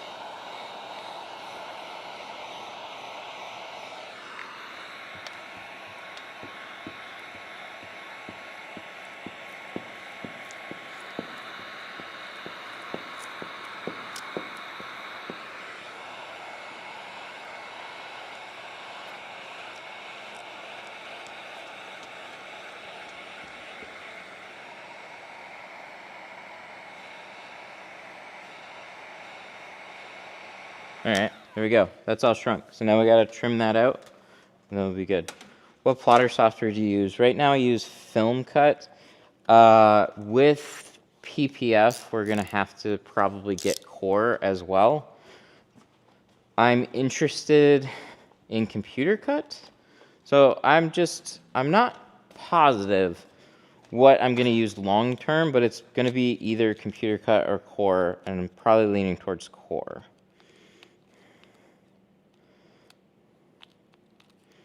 Never seen it done like this. Have you ever seen it done? So for PPF film, we're going to be using GeoShield PPF, but they don't have like a matte and they don't have colors. So like this opens a whole interesting can of worms here. So how many years experience? I'm downloading it all right now. I'm 3 days old. How many employees do you have? That's so weird because I actually do have employees now. One of my brothers is coming here a couple days a week now. He's going to be here on Monday, but we have Mark. He's awesome at tinting and knows a shitload of other stuff. And then we have Zara, who helps with all the orders and stuff. So 2.5.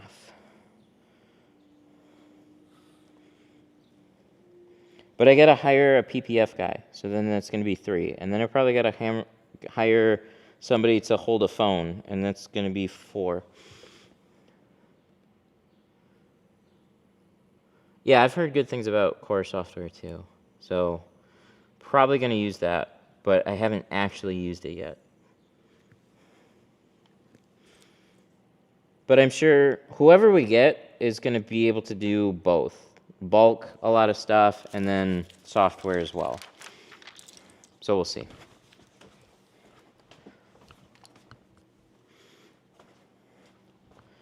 I volunteer for holding the phone. You're more than welcome to come in and hold the phone for whoever is doing the PPF. It is going to be a long day of holding a phone, actually. Because, like, tripod setups are nice, and you can do some of it, but, man, you need to get in there close. And you guys, TikTok, you need to fucking pick apart this guy's work. Why are you doing it that way? He gets to suffer as much as I do. I've done PPF before, but I have not. There's a lot that I'm going to learn. And it's also not something I want to do full time either. I still like tinting cars. But I think I can build a whole PPF thing. Build it in the same way that I've built this is the idea. Second account, lots of streaming, lots of video. I'll be the creative director really behind it all. And then I'll learn just as much as you guys will. It's going to be fun for everybody.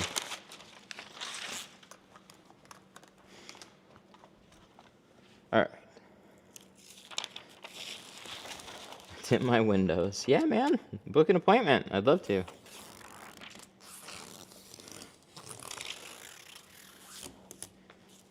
Okay, so the inside of the glass is mostly clean. That's why the towel's there. So we had a little bit of a head start with that. But we'll still give it one more sweep, and then we'll roll this sucker up and install it. And oh my god, we're on the windshield already. So you guys make this fun.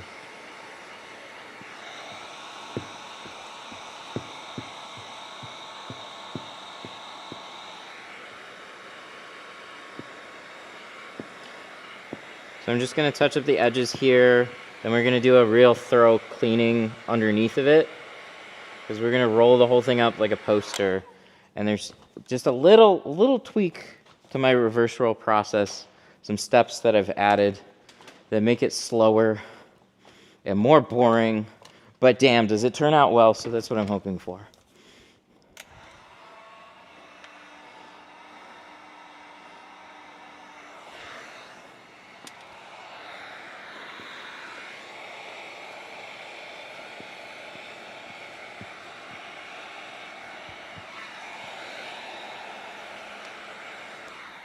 What's the white tape? So that's one, a guide, two, a way to help protect the glass.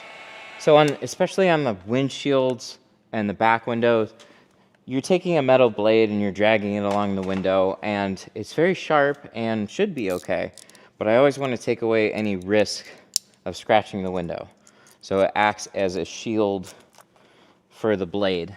So I can see it and keep everything safe.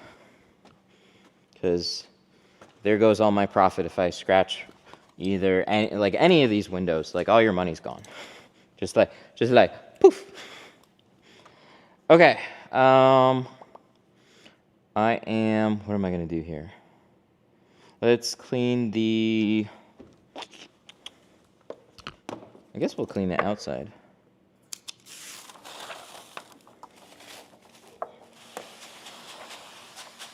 Reverse roll gets me. I can't even roll up a poster. Okay, we'll go get a poster and practice with that first, so I can guarantee you can learn how to do a poster.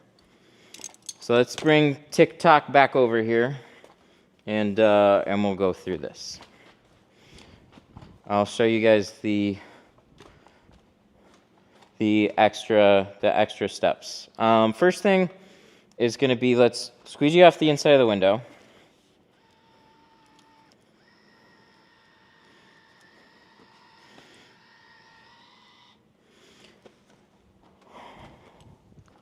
I think I have PPF at, Matt at DetroitTintStudio.com. Email me if you've heard that I'm looking for a PPF guy and you want to be that person. But I'm going to have some type of job posting soon. We're going to figure out how much I got to pay somebody for that. But we also got to do, actual interviews. Because, it's a steep position there, but it should pay well too. So I gotta make somebody the face of paint protection film.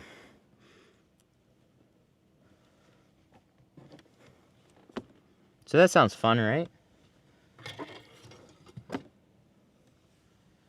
Alright, so we'll squeegee this top to bottom. Everything has been bladed off.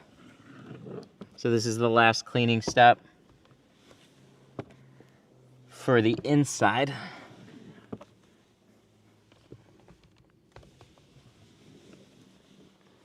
Cool.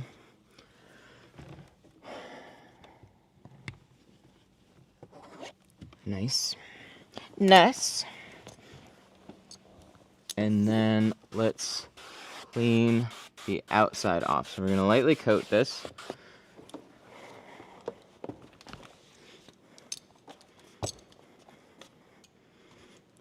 Thank you for the follows. I appreciate that. It does tell me that people are following. I didn't think it would.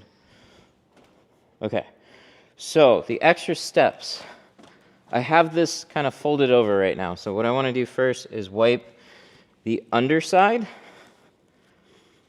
So as you roll this up, I feel like some of these bits can sneak in through the edges. So one extra thing that I do has just been wiping off the glass. And I try and clean off the tint a little bit some too as well. But that's a little bit harder to do without like screwing it up.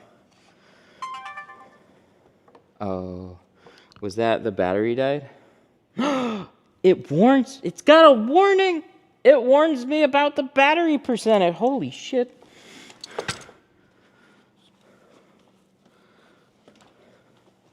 Okay, so let's change this quick, 2 seconds, and then we can do the fun. So, funny thing about this camera, or GoPro, is GoPro would just like beep at you and go, dit, dit, dit, dit. And then that was it. It just shut off. And I'm like, what, even tells you which batteries are charged? Amazing. That's so cool. Okay, so I'm gonna show you guys a little trick with this camera. This is what I used to do on GoPros. So I'm streaming, but I have about like an hour and a half worth of battery life here. So how do you keep this going? Well, you take a power cable, and you take this camera, and you open this little door. It's very simple. And you just plug in a charger, and that'll let you swap the battery out here. So if we pull this, it should stay running, and then we can keep that going, and then boop. And then did we do it? We're still good. So indefinite streaming, charge the batteries while you're going.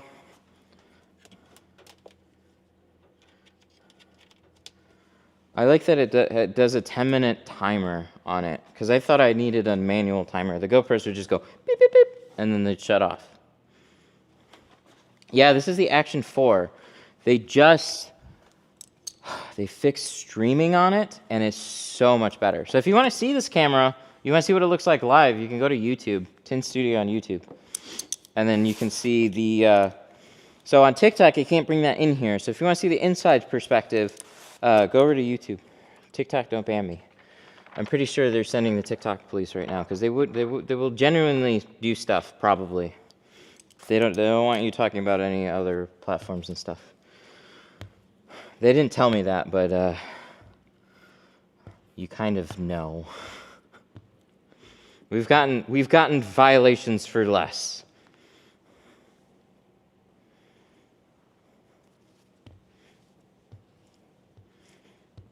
Okay, so we're gonna smooth this back down.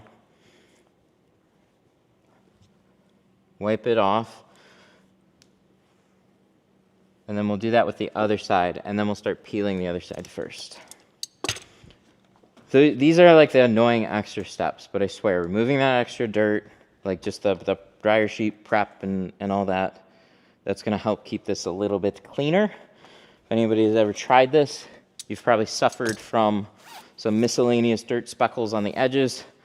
I think this takes care of that. I could be crazy, but I mean, you think I am? Nah. He's just got 5G things on his head. He's not crazy. He's wired up like a fucking satellite right now.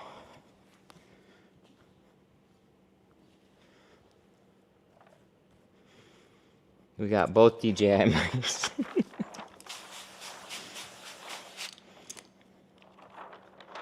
Somebody told me this was the Apple Vision Pro, but I think I had. Well, don't worry, we'll tint with that next. We should add that to the setup, I feel. Okay, squeegee this off. We're going to roll it up like a poster.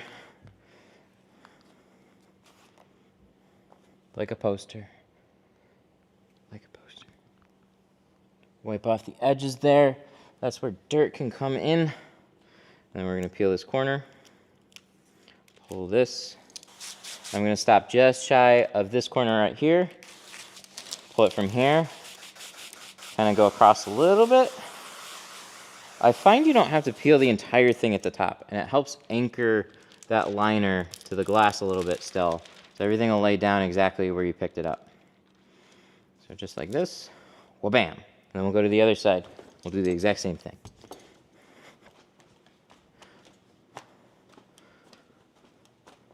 Exciting. So exciting. $3,500 tax write-off.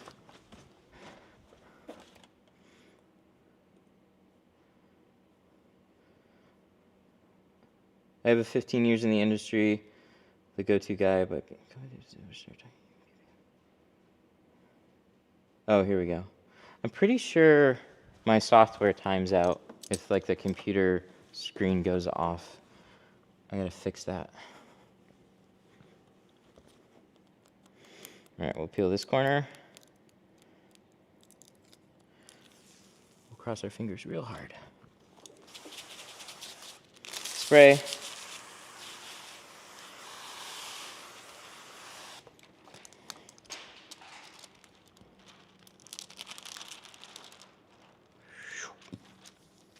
Right like that.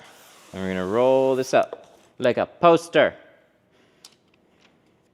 Start in the lower corner. Try and roll this tight. Like you roll a poster. The tighter the roll is, the more this holds together and the easier this is gonna be. But you can kind of go up at a slight angle. Right like that. Good. Once you get it almost halfway, pick it up, and then we're gonna roll up the rest of it. So this is where the magic. I wouldn't have figured this out myself. But we're gonna roll this all up, then we're gonna get to the point where when we unroll it, it flips over to the back side.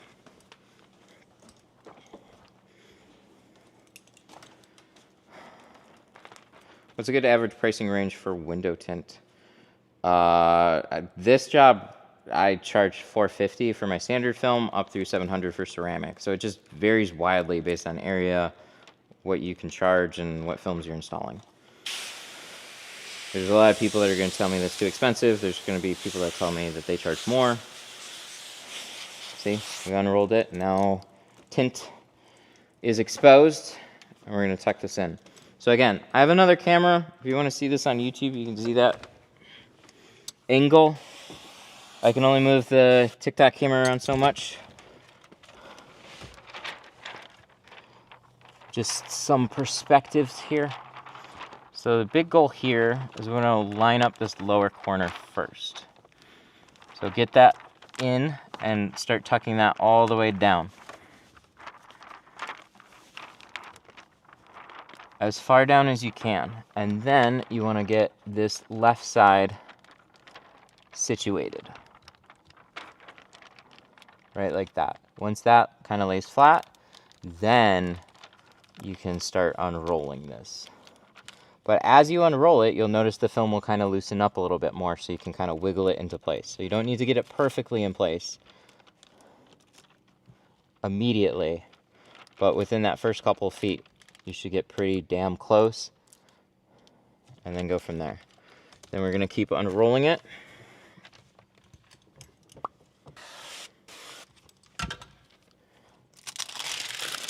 pull that liner, and we're going to use that to help unroll it across the window.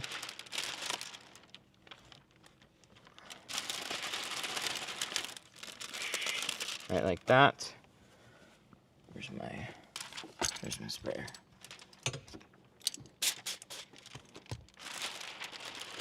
Keep going. Greetings from Russia. You're good at tinting. Thank you. I appreciate it. So towards the end, you want to let this drop. Dude, I saw this PPF guy live streaming on TikTok. He's from Russia too. Pretty freaking cool. You got cool people over there too. And then we're going to slide this all in place.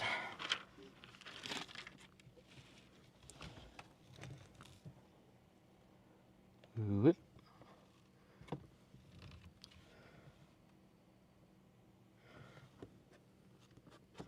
Ta-da! And we're going to squeegee this out from the center. Kind of like how you shrunk it. But the main thing is you want to squeegee like from the center out and make sure it's tacked up and covering all your edges. So you don't want any like exposed gaps that you may miss. Because once it's locked in place, you're going to have a hell of a time shifting it back if there's a little bit of a gap.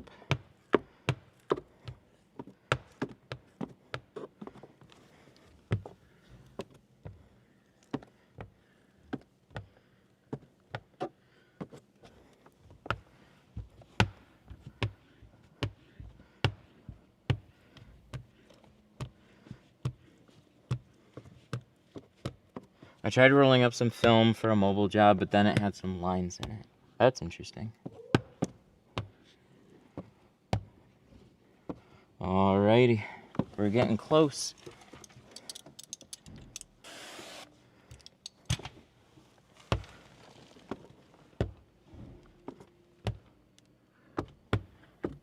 My customers just walked in too.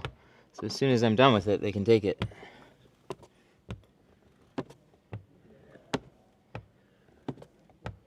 But the fun part is going to be removing this towel so you guys can see just how dark this is when it's all buttoned up. 35 on a windshield, it's nice to see through, but it makes your vehicle look pretty damn dark. So it sticks out a lot. So if you want a little more attention, do this. If you don't want as much attention, stay a little later.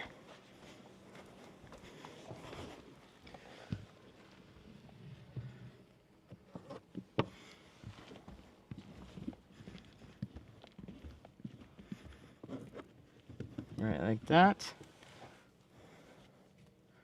Take these blades out. Pull the towel.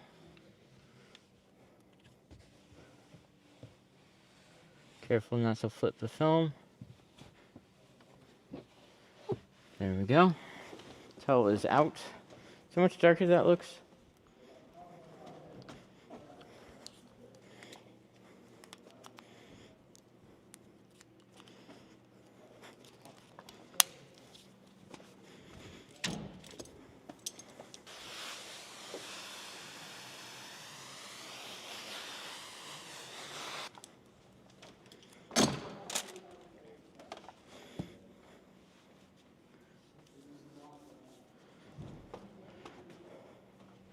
How do you feel about training a guy at your shop? So I have classes that I'll run once a month. We'll do those for like 3 days. So if you're interested in that kind of stuff, we do have a program set up for it. Other than that, I don't have many opportunities for individualized training like that, unfortunately, but that's why I try and video so much of it.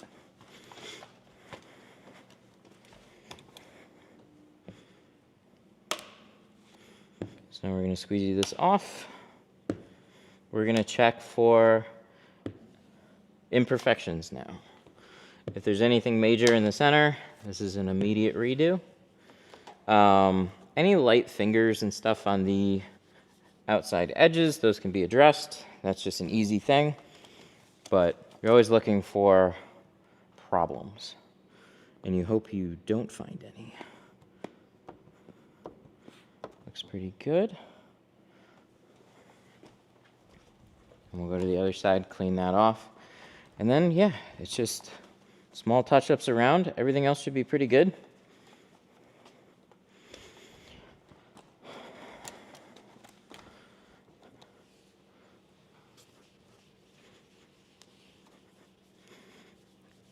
Is your business slow? Yeah, it's definitely slower. I think everybody's is. So if you zoom out on everything, everything's more expensive. Food, cars, everything. So wages have not really gone up to mate that. So there's a lot of people that are just can't keep up with it. So window tint is not a service that you absolutely need.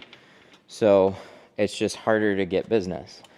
My advice is either hire a marketing company, or I think the better thing is take control of that. Start teaching yourself how to run ads. Play around with it. From what everybody says, it's all trial and error. Play around with ads, send out postcards, hustle local business, like go to the local businesses, see if they could use your service. Because like there's other business that is happening. Maybe you can go mobile for somebody else's shop a couple days a week and help offset some of that income. So like it's shops that were super busy may not be as busy. Shops that weren't very busy are probably dead slow. And there are areas that are just more recession proof than others. So people that just make a lot more money are not going to feel it near as much. But shit, man, scroll TikTok. Oh my God.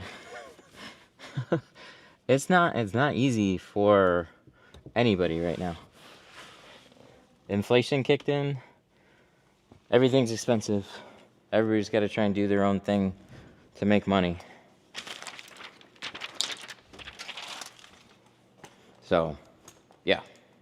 I focus a lot more on the local marketing stuff, or on social media stuff. So, like, my business has actually really suffered for that.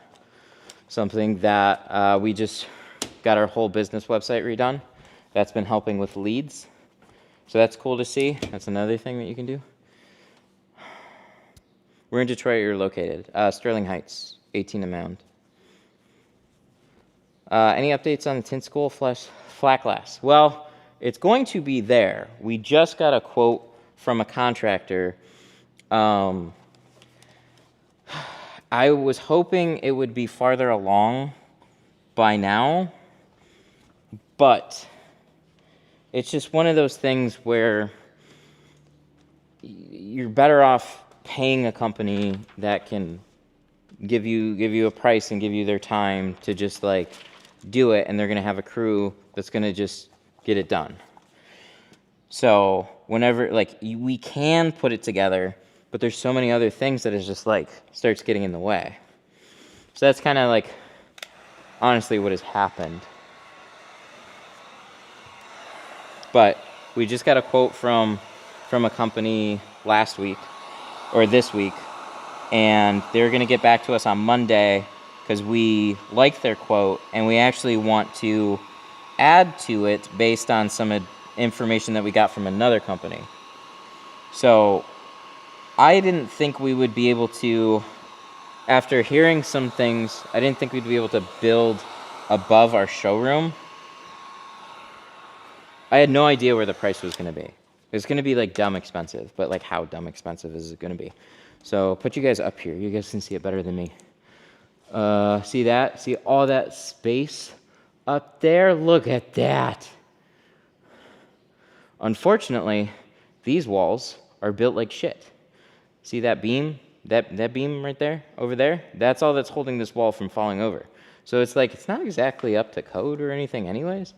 So when we were getting it quoted, they're like, there's a lot of stuff up there. You have gas, you have electrical, all that needs to be relocated and, rerun or moved or whatever.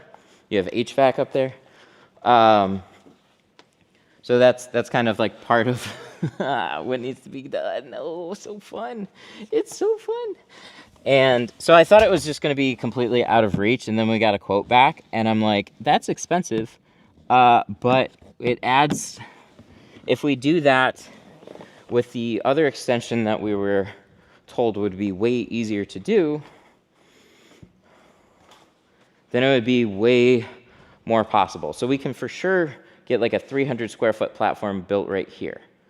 And it took me a little convincing, but that's going to be sweet. So one contractor quoted for all above there, and one contractor is going to quote for that, but we're just going to combine it and just do the whole thing. And then that's going to add 1,000 square feet of space to this place and make it fucking awesome. So I'm excited for that.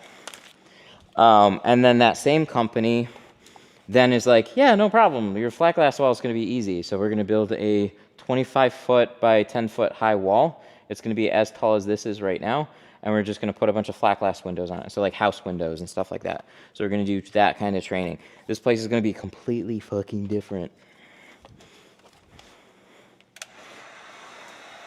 Where do you buy your tint rolls? 313tint.com. Or TikTok shop. TikTok doesn't like... TikTok is controlling. So stay tuned. We got some real interesting projects going on. I thought I was just going to tint cars this year and stream on TikTok. And now I'm, I don't know. It's kind of one of those, like, you have resources, you have an opportunity. Do you want to do this cool thing? Fuck, let's go for it. So I got to find a PPF guy. So, like, it's not like we're gonna just start PPF and then, hey, we start putting out jobs and making a ton of money. No, we got to start organically trying to get jobs, running ads, and I got to actually hire a guy ahead of time that can do it. And then I got to plaster him all over TikTok as well. So, I mean, I guess there might be an opportunity for somebody in the area to get some PPF on their car. Because we need content too. It's kind of the idea, is like it's going to be a little hybrid. Like window tint and live streaming, same thing for PPF. So we need to keep somebody busy if we're going to pay them full time to be here. How did you build a flat glass wall? We found a contracting company and it's not built yet, but it will be. That is something that is out of my skill set. So I'm going to have somebody a company that knows what they're doing, do it.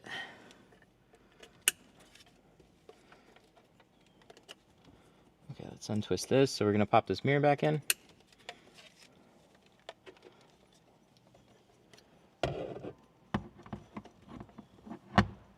Oh wait, no, it goes like, sorry. It goes like this, and then it twists on. Aha! And we got to put this housing back. Why would you use on an 86 Firebird back glass? Probably a 36-inch roll should be fine. You're getting into old difficult shit that I would definitely pay somebody to do though. Because, like, if you wanted to learn how to tint and you start with an 86 Firebird, you're going to have a hard time. But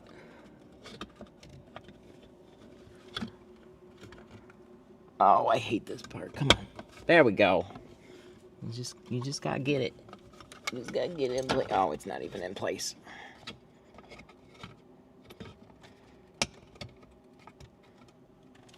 Alright, TikTok. I think we're gonna probably call it done. This is like the worst part. You gotta just line this up perfectly. You got the wires. That was probably what was getting in the way though.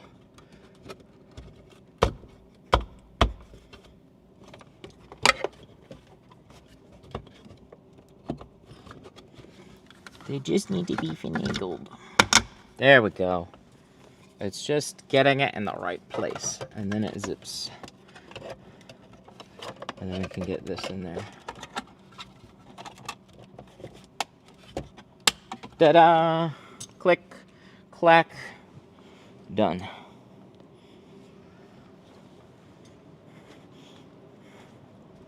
So yeah, anybody that knows PPF looking for a job, that also wants to put their skills on blast pretty much every day of the week by people that have no idea how to do it, it's a pretty interesting offering. Is it hard to do a 19 Range Rover Sport? Yeah, Range Rovers kind of suck. They're definitely just more unique and difficult.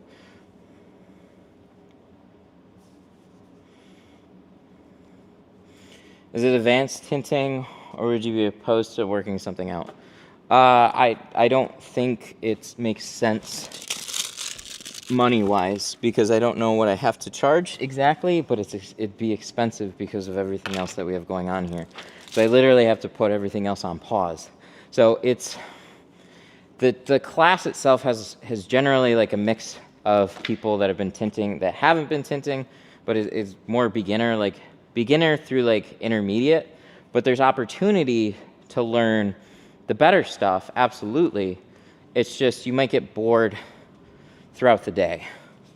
That's kind of the struggle with it. So I just like, I don't have time. Time is like what I'd never have enough of.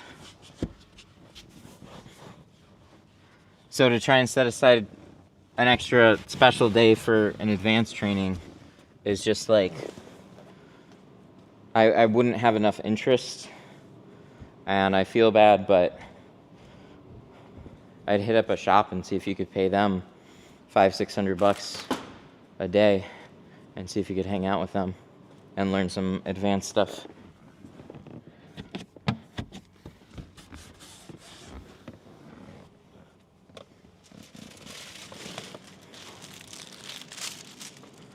Okay. Ooh, one more thing. All right. So we took a clay bar. I hate cars that always get peanuts in the back window. I do too. So this one is almost fine except for this top one up here. But you see, we turned on the defrosters and now it looks like this. It's great. The antenna wires are not defroster wires. See this break here? These stay cold. So it's not surprising that I have one up in a top corner, and thankfully it's up in a top corner and not anywhere else. So I'll show you how I fix them right quick here. Where's my tool? How do I misplace an entire tool belt, bro? All right, but oh, it's right here. But we'll fix that, and then this will be done. When are you usually live? During like normal working hours. Just depends. Not every day. It's always inconsistent. Comment, like, and subscribe. Where you been? How's the baby? The new baby is still on the way, but doing well. Staying busy. This whole week has been playing catch up. So we did the cabinets this week and other stuff. Trying to get adjusted to jet lag. But I'm gonna heat the spot, and it's really just heat it up enough so you can still get it to slide. Like you wanna press this air out, but you don't wanna drag it through the film. So ideally you wanna drag this along defroster lines, but you need to do this early too, so it doesn't tack up. But then you wanna hit it with heat and dry that spot and keep that air from going back in there.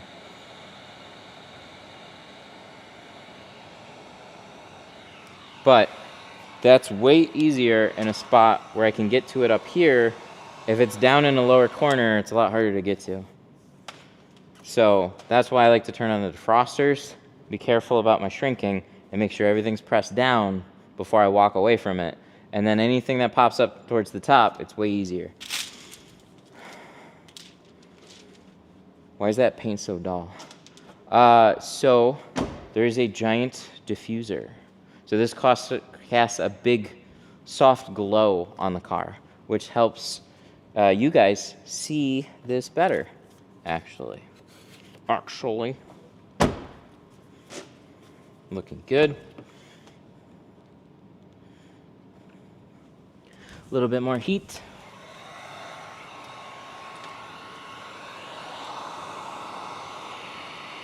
I was trying to figure out how to do really nice lighting, and this has helped with that.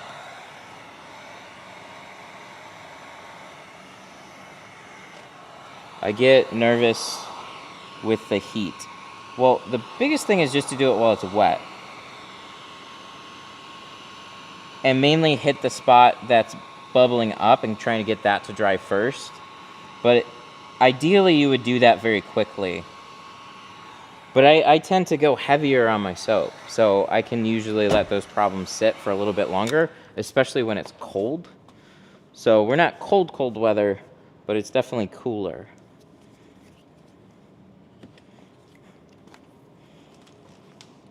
All right, this side's all done. Let's double check the other side. Back window's all set.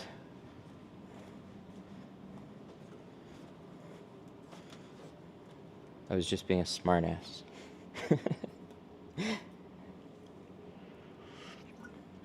Any advice on lighting for a garage setup? I go back and forth on lighting so much because to make it look really pretty on a camera, you can do like a medium gray on your walls and it looks awesome. But dark colors soak up a lot of light, so your shop isn't as bright. White, on the other hand, is like brighter, but it's not always a good thing. But generally what I see is like you see these reflections, how they're all like soft and glowy and stuff. That's from having a white thing above it. So if this was a white ceiling with lights, it would look similar to this. But since I have a dark ceiling, there it is, dark ceiling, it's like what you're seeing is reflections from everything. So when you can make your space kind of bright, that will help seeing some of it. But then when the film's on the inside, the white reflections can sometimes mask things as well. So the medium gray is like good for other things as like paint protection film and detailing. I think it's better to do more like gray stuff. But clean, white, I generally lean towards that for window tinting, and then other surfaces maybe like a medium gray and darker, so you can see the paint a little better. I just got my windows done 48 hours ago, and there's bubbles on every window. So it's a wet process. It just got tinted. So what you're seeing is you're seeing moisture, little moisture pockets. Unless they're bright white specks, but it's hard to see, but there's the same thing happening on this. I squeegee out a lot of water, but you're still gonna get like moisture pockets, just like condensing together. And then that's going to kind of freak people out. So he probably just didn't do a good job of explaining it, but it's normal. Give it up to a week. If you see lots of bright white spots, then that's dirt and that's not gonna go away. Alrighty, well, this car's done. We got more adventures coming this year, so stay tuned. Thanks y'all for hanging out today. I think this worked. I'll have to go watch the footage back, but big adventures and stuff happening. I gotta hop off here. I gotta catch this guy out and catch up on some other stuff too. I've worked too much this week. So thank you. Bye-bye.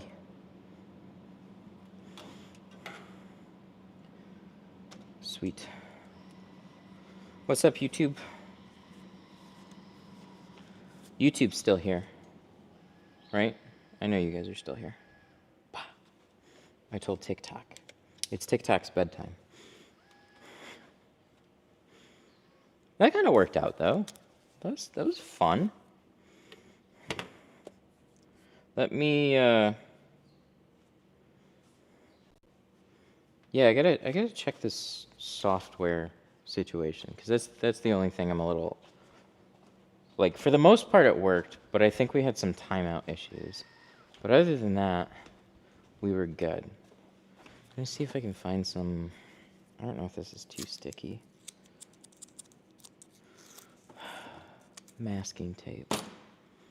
I feel like I knew where my masking tape was, but then I was gone for 2 or 3 months, and I don't remember where it is, and we just started moving everything. Oh, that's where the stud finder is. I knew I had one. I just didn't know where it was. Oh, here. I found some painter's tape. Sick. Okay, so I'm going to do this. But that was fun.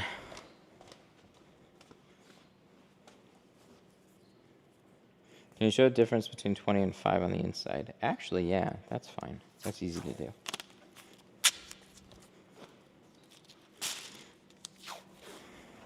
The unfortunate bit is I'm stuck on Wi-Fi. So, like, if I go out of the shop, I'm pretty sure it'll disconnect. So it doesn't really reach outside the walls very well.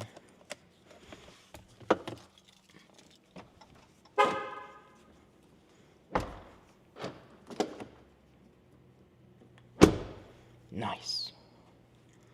And then we'll go tape the other side.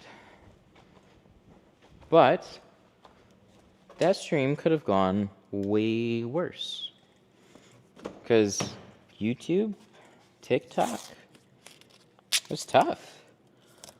But you guys saw, there's generally around 50 to like 60-ish people on YouTube. And then there was steadily over 1,000 on TikTok. So that's where, like, there's clear demand there. So like, and I like doing YouTube, but I have to figure out how to mesh them together. And so hopefully this was like, I think a really good way of doing that. And there is opportunity for like multiple perspectives. So you can see like inside view on YouTube a lot of the time, and some outside view too on TikTok here and there. Good diversity. But that was fun. I think it actually went pretty well. So now what I'm gonna do is sign off here. So, because I really do. We got like stuff to do, personal stuff we gotta take care of. So, thank y'all for hanging out today. It was great to see you. But I'm gonna sign off here. I don't even think I know where my phone is. Oh my god. Hey, we got some leads though. We got two. You guys got to stream. If you like, seriously, if you guys got some work, fucking stream on YouTube or TikTok, because like I just got 2 leads off of doing that. That's awesome. It's like do anything and everything to try and keep your business going, because especially now, I don't think the slow times are over. But hopefully, the winter is always the slowest. Hopefully it'll get better. But that's kind of the idea. Do everything that you can. All right, guys. I will see you. Bye. How do I stop this? Oh, that's record.